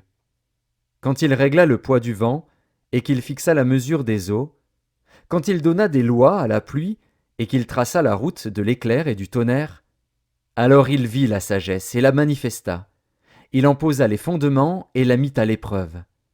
Puis il dit à l'homme, voici, la crainte du Seigneur, c'est la sagesse. S'éloigner du mal, c'est l'intelligence. Job, chapitre 29. Job prit de nouveau la parole sous forme sentencieuse et dit, oh, que ne puis-je être comme au mois du passé, comme au jour où Dieu me gardait, quand sa lampe brillait sur ma tête et que sa lumière me guidait dans les ténèbres? Que ne suis-je comme au jour de ma vigueur, où Dieu veillait en ami sur ma tente, quand le Tout-Puissant était encore avec moi et que mes enfants m'entouraient? Quand mes pieds se baignaient dans la crème et que le rocher répandait près de moi des ruisseaux d'huile? Si je sortais pour aller à la porte de la ville, et si je me faisais préparer un siège dans la place, les jeunes gens se retiraient à mon approche, les vieillards se levaient et se tenaient debout. Les princes arrêtaient leur discours et mettaient la main sur leur bouche. La voix des chefs se taisait, et leur langue s'attachait à leur palais. L'oreille qui m'entendait me disait heureux, l'œil qui me voyait me rendait témoignage, car je sauvais le pauvre qui implorait du secours, et l'orphelin qui manquait d'appui. La bénédiction du malheureux venait sur moi. Je remplissais de joie le cœur de la veuve. Je me revêtais de la justice et je lui servais de vêtements. J'avais ma droiture pour manteau et pour turban. J'étais l'œil de l'aveugle et le pied du boiteux. J'étais le père des misérables. J'examinais la cause de l'inconnu. Je brisais la mâchoire de l'injuste et j'arrachais de ses dents la proie. Alors je disais, je mourrai dans mon nid. Mes jours seront abondants comme le sable. L'eau pénétrera dans mes racines, la rosée passera la nuit sur mes branches. Ma gloire reverdira sans cesse, et mon arc rajeunira dans ma main. On m'écoutait, et l'on restait dans l'attente, on gardait le silence devant mes conseils. Après mes discours, nul ne répliquait, et ma parole était pour tous une bienfaisante rosée. Ils comptaient sur moi comme sur la pluie, ils ouvraient la bouche comme pour une pluie du printemps. Je leur souriais quand ils perdaient courage, et l'on ne pouvait chasser la sérénité de mon front. J'aimais à aller vers eux, et je m'asseyais à leur tête.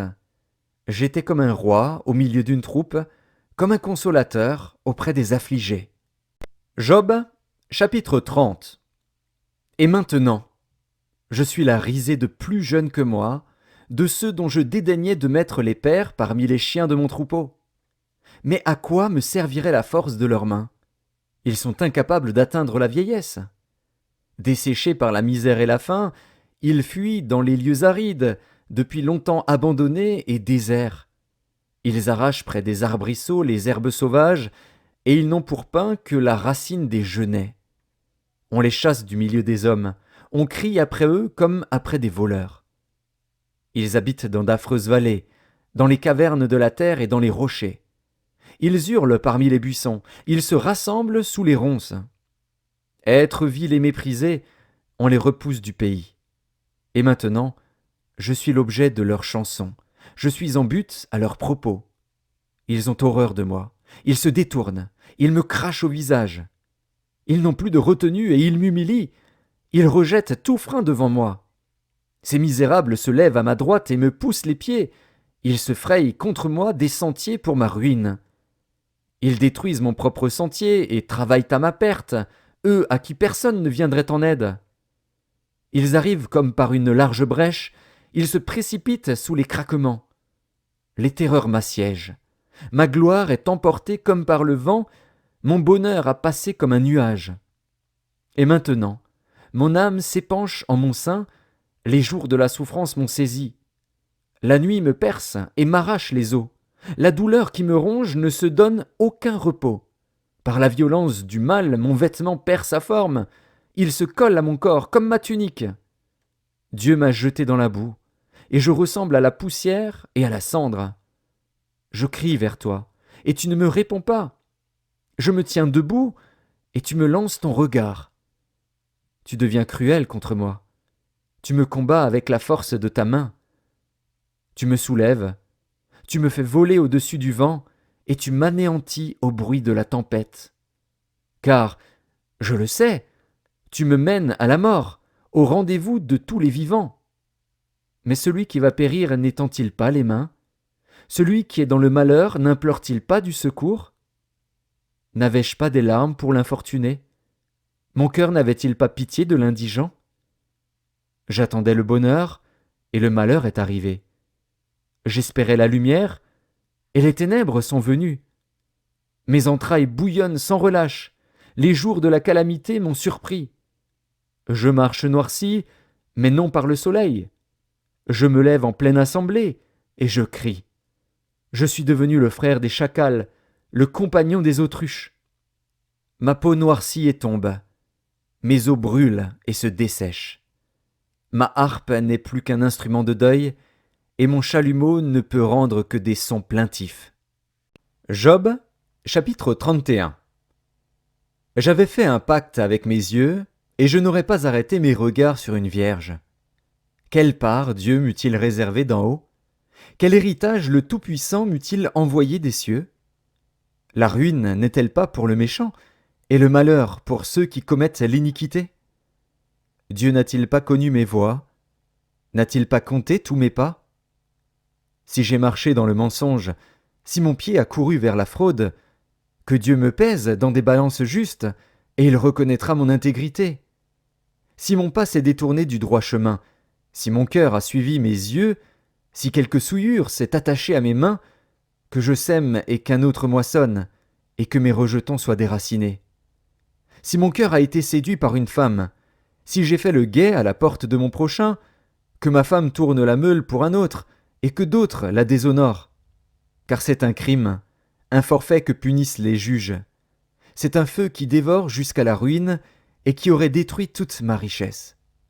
Si j'ai méprisé le droit de mon serviteur ou de ma servante, lorsqu'ils étaient en contestation avec moi, qu'ai-je à faire quand Dieu se lève? Qu'ai-je à répondre quand il châtie? Celui qui m'a créé dans le ventre de ma mère ne l'a-t-il pas créé? Le même Dieu ne nous a-t-il pas formés dans le sein maternel? Si j'ai refusé aux pauvres ce qu'ils demandaient, si j'ai fait languir les yeux de la veuve, si j'ai mangé seul mon pain, sans que l'orphelin en ait eu sa part, moi qui l'ai dès ma jeunesse élevé comme un père, moi qui dès ma naissance ai soutenu la veuve, si j'ai vu le malheureux manquer de vêtements, l'indigent n'avoir point de couverture, sans que ses reins m'aient béni, sans qu'il ait été réchauffé par la toison de mes agneaux, si j'ai levé la main contre l'orphelin, parce que je me sentais un appui dans les juges, que mon épaule se détache de sa jointure, que mon bras tombe et qu'il se brise. Car les châtiments de Dieu m'épouvantent, et je ne puis rien devant sa majesté. Si j'ai mis dans l'or ma confiance, si j'ai dit alors, tu es mon espoir, si je me suis réjoui de la grandeur de mes biens, de la quantité des richesses que j'avais acquises, si j'ai regardé le soleil quand il brillait, la lune quand elle s'avançait majestueuse, et si mon cœur s'est laissé séduire en secret, si ma main s'est portée sur ma bouche, c'est encore un crime que doivent punir les juges, et j'aurais renié le Dieu d'en haut. Si j'ai été joyeux du malheur de mon ennemi, si j'ai sauté d'allégresse quand les revers l'ont atteint, moi qui n'ai pas permis à ma langue de pécher, de demander sa mort avec imprécation, si les gens de ma tente ne disaient pas « Où est celui qui n'a pas été rassasié de sa viande ?»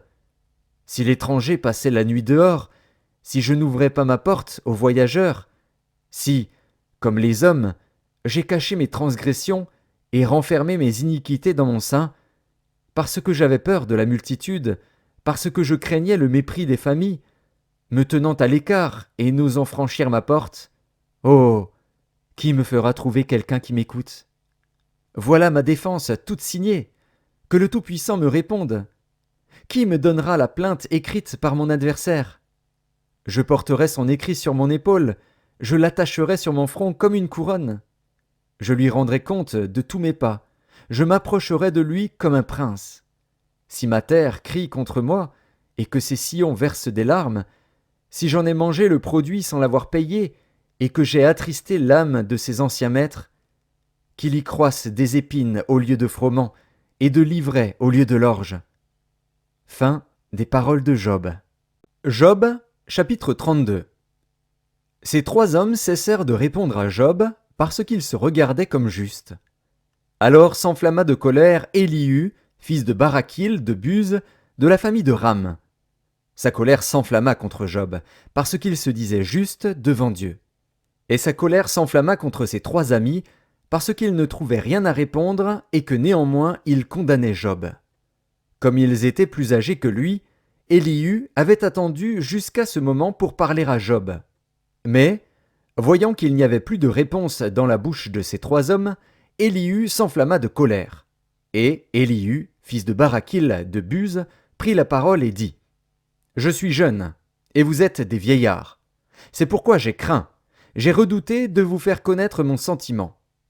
Je disais en moi-même : les jours parleront, le grand nombre des années enseignera la sagesse. Mais en réalité, dans l'homme, c'est l'esprit, le souffle du Tout-Puissant, qui donne l'intelligence. Ce n'est pas l'âge qui procure la sagesse, ce n'est pas la vieillesse qui rend capable de juger. Voilà pourquoi je dis : écoute, moi aussi j'exposerai ma pensée. J'ai attendu la fin de vos discours, j'ai suivi vos raisonnements, votre examen des paroles de Job. Je vous ai donné toute mon attention. Et voici, aucun de vous ne l'a convaincu, aucun n'a réfuté ses paroles. Ne dites pas cependant : en lui nous avons trouvé la sagesse. C'est Dieu qui peut le confondre, ce n'est pas un homme. Il ne s'est pas adressé directement à moi. Aussi, lui répondrai-je tout autrement que vous. Ils ont peur, ils ne répondent plus. Ils ont la parole coupée. J'ai attendu qu'ils eussent fini leur discours, qu'ils s'arrêtassent et ne sussent que répliquer. À mon tour, je veux répondre aussi, je veux dire aussi ce que je pense. Car je suis plein de paroles. L'esprit me presse au-dedans de moi. Mon intérieur est comme un vin qui n'a pas d'issue, comme des outres neuves qui vont éclater. Je parlerai pour respirer à l'aise, j'ouvrirai mes lèvres et je répondrai. Je n'aurai point égard à l'apparence et je ne flatterai personne, car je ne sais pas flatter. Mon Créateur m'enlèverait bien vite. Job, Chapitre 33. Maintenant donc, Job, écoute mes discours, prête l'oreille à toutes mes paroles. Voici, j'ouvre la bouche, ma langue se remue dans mon palais. C'est avec droiture de cœur que je vais parler, c'est la vérité pure qu'exprimeront mes lèvres. L'Esprit de Dieu m'a créé, et le souffle du Tout-Puissant m'anime. Si tu le peux, réponds-moi, défends ta cause, tiens-toi prêt. Devant Dieu je suis ton semblable, j'ai été comme toi formé de la boue. Ainsi mes terreurs ne te troubleront pas, et mon poids ne saurait t'accabler. Mais tu as dit à mes oreilles, et j'ai entendu le son de tes paroles. Je suis pur, je suis sans péché, je suis net, il n'y a point en moi d'iniquité. Et Dieu trouve contre moi des motifs de haine, il me traite comme son ennemi. Il met mes pieds dans les ceps, il surveille tous mes mouvements. Je te répondrai qu'en cela tu n'as pas raison, car Dieu est plus grand que l'homme. Veux-tu donc disputer avec lui, parce qu'il ne rend aucun compte de ses actes? Dieu parle cependant, tantôt d'une manière, tantôt d'une autre, et l'on n'y prend point garde. Il parle par des songes, par des visions nocturnes, quand les hommes sont livrés à un profond sommeil, quand ils sont endormis sur leur couche. Alors il leur donne des avertissements et met le sceau à ses instructions, afin de détourner l'homme du mal et de le préserver de l'orgueil, afin de garantir son âme de la fosse et sa vie des coups du glaive. Par la douleur aussi, l'homme est repris sur sa couche, quand une lutte continue vient agiter ses os. Alors il prend en dégoût le pain, même les aliments les plus exquis. Sa chair se consume et disparaît, ses os qu'on ne voyait pas sont mis à nu. Son âme s'approche de la fosse, et sa vie des messagers de la mort. Mais s'il se trouve pour lui un ange intercesseur, un d'entre les 1000 qui annonce à l'homme la voie qu'il doit suivre, Dieu a compassion de lui et dit à l'ange, « Délivre-le, afin qu'il ne descende pas dans la fosse. J'ai trouvé une rançon. » Et sa chair a plus de fraîcheur qu'au premier âge. Il revient au jour de sa jeunesse. Il adresse à Dieu sa prière, et Dieu lui est propice, lui laisse voir sa face avec joie, et lui rend son innocence. Il chante devant les hommes et dit, « J'ai péché, j'ai violé la justice, et je n'ai pas été puni comme je le méritais. Dieu a délivré mon âme pour qu'elle n'entrât pas dans la fosse, et ma vie s'épanouit à la lumière. » Voilà tout ce que Dieu fait, 2 fois, 3 fois, avec l'homme, pour ramener son âme de la fosse, pour l'éclairer de la lumière des vivants. Sois attentif, Job, écoute-moi, tais-toi, et je parlerai. Si tu as quelque chose à dire, réponds-moi, parle, car je voudrais te donner raison. Si tu n'as rien à dire, écoute-moi, tais-toi, et je t'enseignerai la sagesse. Job, chapitre 34. Élihu reprit et dit, « Sages, écoutez mes discours. Vous qui êtes intelligents, prêtez-moi l'oreille. Car l'oreille discerne les paroles, comme le palais savoure les aliments. Choisissons ce qui est juste, voyons entre nous ce qui est bon. » Job dit, « Je suis innocent, et Dieu me refuse justice. J'ai raison, et je passe pour menteur. Ma plaie est douloureuse, et je suis sans péché. Y a-t-il un homme semblable à Job, buvant la raillerie comme l'eau, marchant en société de ceux qui font le mal, cheminant de pair avec les impies? Car il a dit, « Il est inutile à l'homme de mettre son plaisir en Dieu. » Écoutez-moi donc, homme de sens. Loin de Dieu l'injustice, loin du Tout-Puissant l'iniquité. Il rend à l'homme selon ses œuvres, il rétribue chacun selon ses voies. Non, certes, Dieu ne commet pas l'iniquité, le Tout-Puissant ne viole pas la justice. Qui l'a chargé de gouverner la terre? Qui a confié l'univers à ses soins? S'il ne pensait qu'à lui-même, s'il retirait à lui son esprit et son souffle, toute chair périrait soudain, et l'homme rentrerait dans la poussière. Si tu as de l'intelligence, écoute ceci, prête l'oreille au son de mes paroles. Un ennemi de la justice régnerait-il? Et condamneras-tu le juste, le puissant, qui proclame la méchanceté des rois et l'iniquité des princes, qui n'a point égard à l'apparence des grands et ne distingue pas le riche du pauvre, parce que tous sont l'ouvrage de ses mains? En un instant, ils perdent la vie. Au milieu de la nuit, un peuple chancelle et périt. Le puissant disparaît, sans la main d'aucun homme. Car Dieu voit la conduite de tous, Il a les regards sur les pas de chacun. Il n'y a ni ténèbres, ni ombre de la mort, où puissent se cacher ceux qui commettent l'iniquité. Dieu n'a pas besoin d'observer longtemps pour qu'un homme entre en jugement avec lui. Il brise les grands sans information et il met d'autres à leur place, car il connaît leurs œuvres. Il les renverse de nuit et ils sont écrasés. Il les frappe comme des impies à la face de tous les regards. En se détournant de lui, en abandonnant toutes ses voies, ils ont fait monter à Dieu le cri du pauvre. Ils l'ont rendu attentif au cri des malheureux. S'il donne le repos, qui répandra le trouble? S'il cache sa face, qui pourra le voir? Il traite à l'égal soit une nation, soit un homme, afin que l'impie ne domine plus, et qu'il ne soit plus un piège pour le peuple. Car a-t-il jamais dit à Dieu, « J'ai été châtié, je ne pécherai plus. Montre-moi ce que je ne vois pas. Si j'ai commis des injustices, je n'en commettrai plus. » Est-ce d'après toi que Dieu rendra la justice? C'est toi qui rejettes, qui choisis, mais non pas moi. Ce que tu sais, dis-le donc. Les hommes de sens seront de mon avis. Le sage qui m'écoute pensera comme moi. Job parle sans intelligence, et ses discours manquent de raison. Qu'il continue donc à être éprouvé, puisqu'il répond comme font les méchants. Car il ajoute à ses fautes de nouveaux péchés. Il bat des mains au milieu de nous, il multiplie ses paroles contre Dieu. Job, chapitre 35. Élihu reprit et dit : Imagines-tu avoir raison? Penses-tu te justifier devant Dieu quand tu dis : Que me sert-il? Que me revient-il de ne pas pécher? C'est à toi que je vais répondre, et à tes amis en même temps. Considère les cieux et regarde. Vois les nuées, comme elles sont au-dessus de toi. Si tu pèches, quel tort lui causes-tu? Et quand tes péchés se multiplient, que lui fais-tu? Si tu es juste, que lui donnes-tu? Que reçoit-il de ta main? Ta méchanceté ne peut nuire qu'à ton semblable, ta justice n'est utile qu'au Fils de l'homme. On crie contre la multitude des oppresseurs, on se plaint de la violence d'un grand nombre. Mais nul ne dit : Où est Dieu, mon Créateur, qui inspire des chants d'allégresse pendant la nuit, qui nous instruit plus que les bêtes de la terre et nous donne l'intelligence plus qu'aux oiseaux du ciel? On a beau crier alors, Dieu ne répond pas, à cause de l'orgueil des méchants. C'est en vain que l'on crie. Dieu n'écoute pas. Le Tout-Puissant n'y a point égard. Bien que tu dises que tu ne le vois pas, ta cause est devant lui. Attends-le. Mais, parce que sa colère ne sévit point encore, ce n'est pas à dire qu'il est peu souci du crime. Ainsi Job ouvre vainement la bouche, il multiplie les paroles sans intelligence. Job, chapitre 36. Élihu continua et dit : Attends un peu, et je vais poursuivre, car j'ai des paroles encore pour la cause de Dieu. Je prendrai mes raisons de haut, et je prouverai la justice de mon Créateur.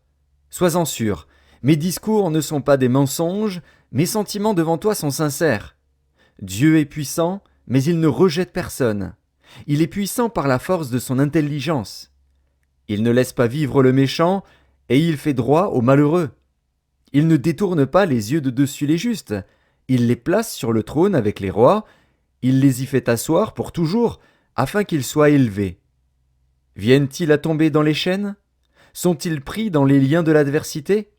Il leur dénonce leurs œuvres, leurs transgressions, leur orgueil. Il les avertit pour leur instruction. Il les exhorte à se détourner de l'iniquité.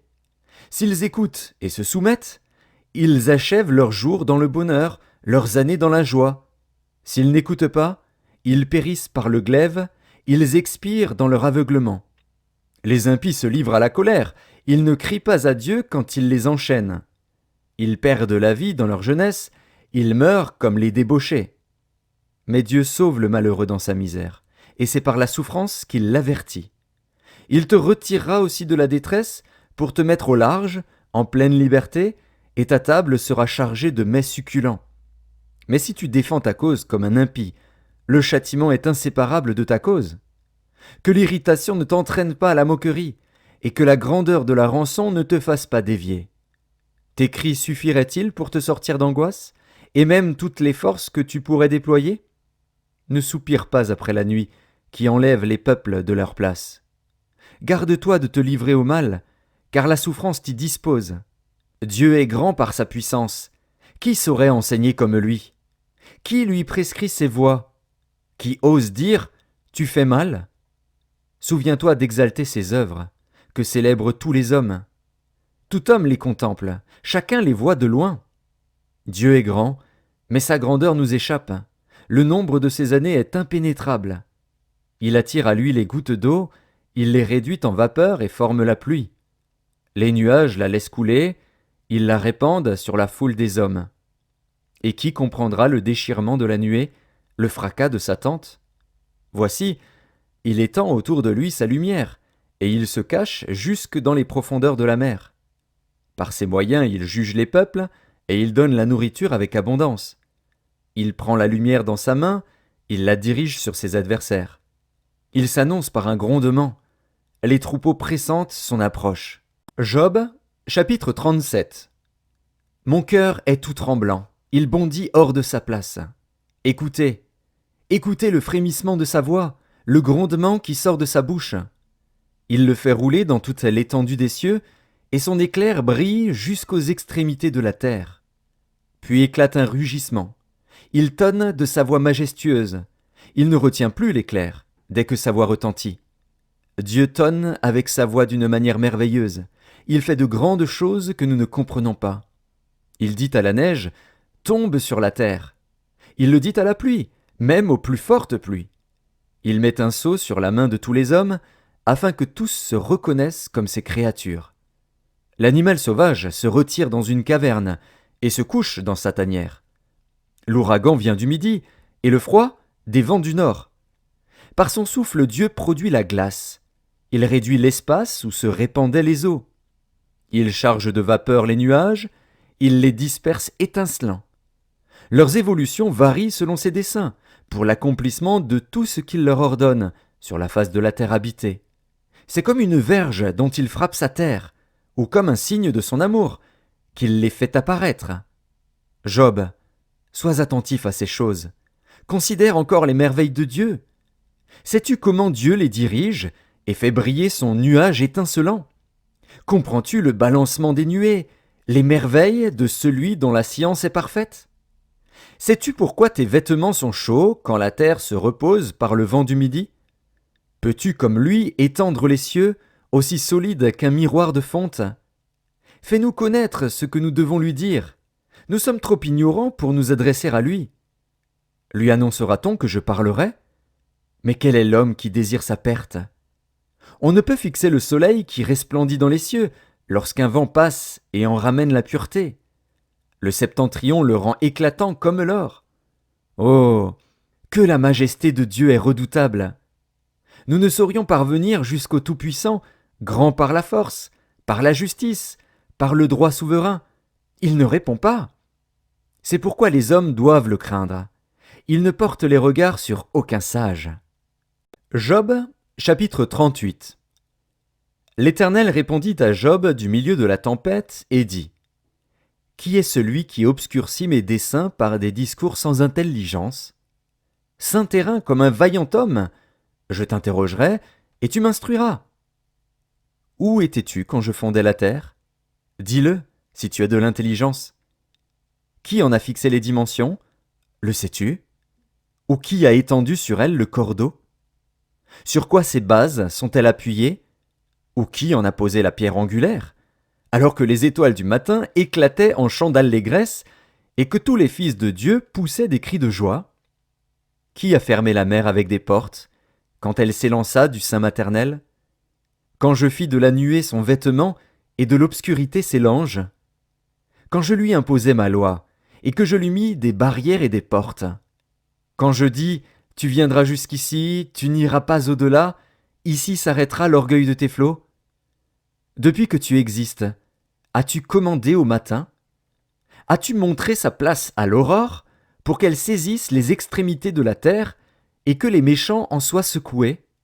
Pour que la terre se transforme comme l'argile qui reçoit une empreinte et qu'elle soit parée comme d'un vêtement? Pour que les méchants soient privés de leur lumière et que le bras qui se lève soit brisé? As-tu pénétré jusqu'aux sources de la mer? T'es-tu promené dans les profondeurs de l'abîme? Les portes de la mort t'ont-elles été ouvertes? As-tu vu les portes de l'ombre de la mort? As-tu embrassé du regard l'étendue de la terre? Parle, si tu sais toutes ces choses. Où est le chemin qui conduit au séjour de la lumière? Et les ténèbres, où ont-elles leur demeure? Peux-tu les saisir à leurs limites et connaître les sentiers de leur habitation? Tu le sais, car alors tu étais né, et le nombre de tes jours est grand. Es-tu parvenu jusqu'aux amas de neige? As-tu vu les dépôts de grêle, que je tiens en réserve pour les temps de détresse, pour les jours de guerre et de bataille? Par quel chemin la lumière se divise-t-elle, et le vent d'Orient se répand-il sur la terre? Qui a ouvert un passage à la pluie, et tracé la route de l'éclair et du tonnerre, pour que la pluie tombe sur une terre sans habitants, sur un désert où il n'y a point d'homme? Pour qu'elle abreuve les lieux solitaires et arides, et qu'elle fasse germer et sortir l'herbe? La pluie a-t-elle un père? Qui fait naître les gouttes de la rosée? Du sein de qui sort la glace, et qui enfante le frimas du ciel, pour que les eaux se cachent comme une pierre, et que la surface de l'abîme soit enchaînée? Noues-tu les liens des Pléiades, ou détaches-tu les cordages de l'Orient? Fais-tu paraître en leur temps les signes du zodiaque, et conduis-tu la grande ours avec ses petits? Connais-tu les lois du ciel? Règles-tu son pouvoir sur la terre? Élèves-tu la voix jusqu'aux nuées, pour appeler à toi des torrents d'eau? Lances-tu les éclairs? Partent-ils? Te disent-ils, nous voici? Qui a mis la sagesse dans le cœur, ou qui a donné l'intelligence à l'esprit? Qui peut avec sagesse compter les nuages, et verser les outres des cieux, pour que la poussière se mette à ruisseler, et que les mottes de terre se collent ensemble? Chasses-tu la proie pour la lionne, et apaises-tu la faim des lionceaux, quand ils sont couchés dans leur tanière, quand ils sont en embuscade dans leur repère? Qui prépare au corbeau sa pâture, quand ses petits crient vers Dieu, quand ils sont errants et affamés? Job, chapitre 39. Sais-tu quand les chèvres sauvages font leurs petits? Observes-tu les biches quand elles mettent bas? Comptes-tu les mois pendant lesquels elles portent, et connais-tu l'époque où elles enfantent? Elles se courbent, laissent échapper leur progéniture, et sont délivrées de leur douleur. Leurs petits prennent de la vigueur et grandissent en plein air, ils s'éloignent et ne reviennent plus auprès d'elles. Qui met en liberté l'âne sauvage, et l'affranchit de tout lien? J'ai fait du désert son habitation, de la terre salée sa demeure. Il se rit du tumulte des villes, il n'entend pas les cris d'un maître. Il parcourt les montagnes pour trouver sa pâture, il est à la recherche de tout ce qui est vert. Le buffle veut-il être à ton service? Passe-t-il la nuit vers ta crèche? L'attaches-tu par une corde pour qu'il trace un sillon? Va-t-il après toi briser les mottes des vallées? Te reposes-tu sur lui, parce que sa force est grande? Lui abandonnes-tu le soin de tes travaux? Te fies-tu à lui pour la rentrée de ta récolte? Est-ce lui qui doit l'amasser dans ton air? L'aile de l'autruche se déploie joyeuse, on dirait l'aile, le plumage de la cigogne. Mais l'autruche abandonne ses œufs à la terre, et les fait chauffer sur la poussière. Elle oublie que le pied peut les écraser, qu'une bête des champs peut les fouler. Elle est dure envers ses petits, comme s'ils n'étaient point à elle. Elle ne s'inquiète pas de l'inutilité de son enfantement. Car Dieu lui a refusé la sagesse, il ne lui a pas donné l'intelligence en partage. Quand elle se lève et prend sa course, elle se rit du cheval et de son cavalier. Est-ce toi qui donnes la vigueur au cheval, et qui revêt son cou d'une crinière flottante? Le fais-tu bondir comme la sauterelle? Son fier hennissement répand la terreur. Il creuse le sol et se réjouit de sa force. Il s'élance au-devant des armes. Il se rit de la crainte. Il n'a pas peur. Il ne recule pas en face de l'épée. Sur lui retentit le carquois, brille la lance et le javelot. Bouillonnant d'ardeur, il dévore la terre. Il ne peut se contenir au bruit de la trompette. Quand la trompette sonne, il dit « En avant !» Et de loin il flaire la bataille, la voix tonnante des chefs et les cris de guerre. Est-ce par ton intelligence que l'épervier prend son vol et qu'il étend ses ailes vers le midi? Est-ce par ton ordre que l'aigle s'élève et qu'il place son nid sur les hauteurs? C'est dans les rochers qu'il habite, qu'il a sa demeure, sur la cime des rochers, sur le sommet des monts. De là il épie sa proie, il plonge au loin les regards. Ses petits boivent le sang. Et là où sont des cadavres, l'aigle se trouve. Job, chapitre 40. L'Éternel, s'adressant à Job, dit: Celui qui dispute contre le Tout-Puissant est-il convaincu? Celui qui conteste avec Dieu a-t-il une réplique à faire? Job répondit à l'Éternel et dit: Voici, je suis trop peu de choses. Que te répliquerai-je? Je mets la main sur ma bouche. J'ai parlé une fois, je ne répondrai plus. 2 fois, je n'ajouterai rien. L'Éternel répondit à Job du milieu de la tempête et dit: Saint terrain comme un vaillant homme. Je t'interrogerai, et tu m'instruiras. Anéantiras-tu jusqu'à ma justice? Me condamneras-tu pour te donner droit? As-tu un bras comme celui de Dieu, une voix tonnante comme la sienne? Orne-toi de magnificence et de grandeur, revêt-toi de splendeur et de gloire. Répands les flots de ta colère, et d'un regard abaisse les hautains. D'un regard humilie les hautains, écrase sur place les méchants. Cache-les tous ensemble dans la poussière, enferme leur front dans les ténèbres. Alors je rends hommage à la puissance de ta droite. Voici l'hippopotame à qui j'ai donné la vie comme à toi. Il mange de l'herbe comme le bœuf. Le voici. Sa force est dans ses reins et sa vigueur dans les muscles de son ventre. Il plie sa queue aussi ferme qu'un cèdre, les nerfs de ses cuisses sont entrelacés. Ses os sont des tubes d'airain, ses membres sont comme des barres de fer. Il est la première des œuvres de Dieu. Celui qui l'a fait l'a pourvu d'un glaive. Il trouve sa pâture dans les montagnes, où se jouent toutes les bêtes des champs. Il se couche sous les lotus, au milieu des roseaux et des marécages. Les lotus le couvrent de leur ombre, les saules du torrent l'environnent.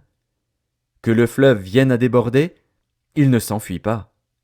Que le Jourdain se précipite dans sa gueule, il reste calme. Est-ce à force ouverte qu'on pourra le saisir? Est-ce au moyen de filets qu'on lui percera le nez?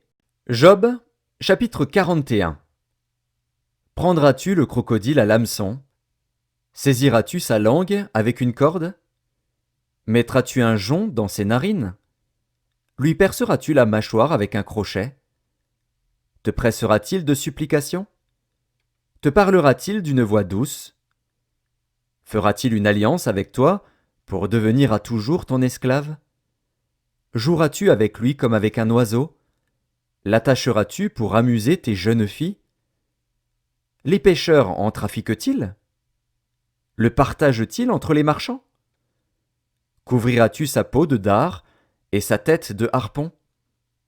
Dresse ta main contre lui, et tu ne t'aviseras plus de l'attaquer. Voici, on est trompé dans son attente.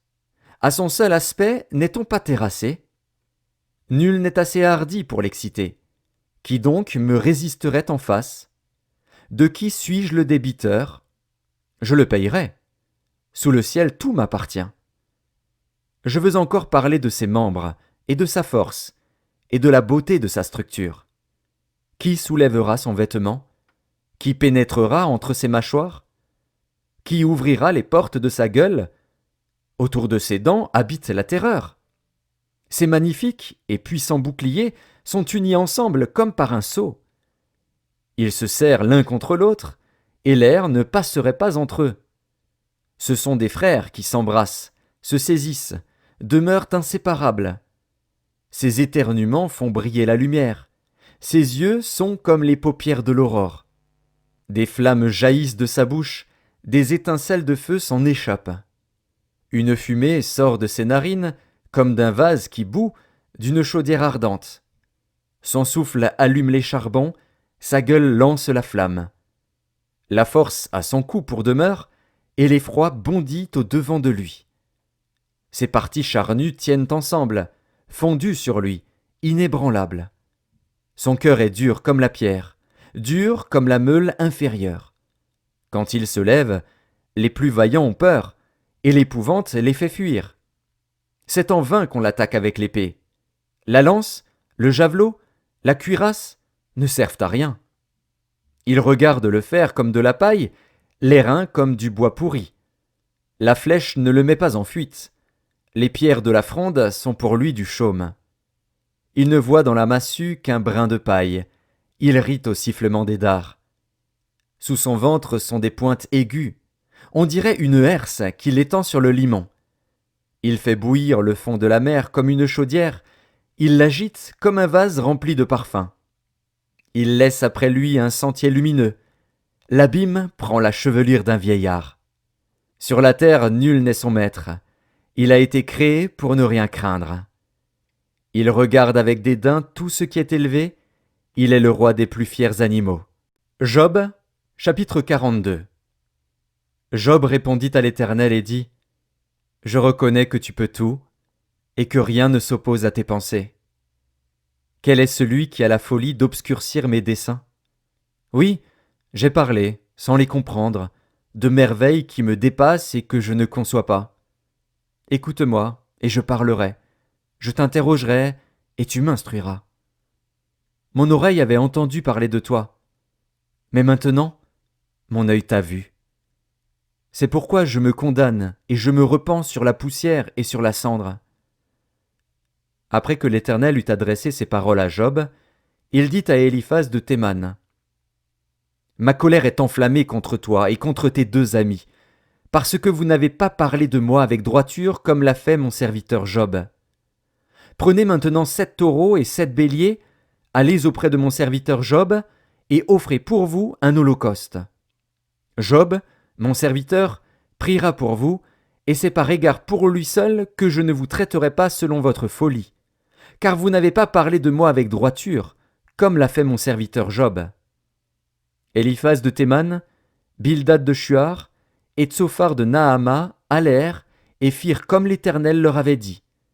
Et l'Éternel eut égard à la prière de Job. L'Éternel rétablit Job dans son premier état, quand Job eut prié pour ses amis, et l'Éternel lui accorda le double de tout ce qu'il avait possédé. Les frères, les sœurs et les anciens amis de Job vinrent tous le visiter, et ils mangèrent avec lui dans sa maison. Ils le plaignirent et le consolèrent de tous les malheurs que l'Éternel avait fait venir sur lui, et chacun lui donna un késita et un anneau d'or. Pendant ces dernières années, Job reçut de l'Éternel plus de bénédictions qu'il n'en avait reçues dans les premières. Il posséda 14 000 brebis, 6 000 chameaux, 1 000 paires de bœufs et 1 000 ânesses. Il eut 7 fils et 3 filles. Il donna à la première le nom de Jémima, à la seconde celui de Ketsia, et à la troisième celui de Kéren-Hapuk. Il n'y avait pas dans tout le pays d'aussi belles femmes que les filles de Job. Leur père leur accorda une part d'héritage parmi leurs frères. Job vécut après cela 140 ans, et il vit ses fils et les fils de ses fils jusqu'à la 4e génération. Et Job mourut, âgé et rassasié de jours.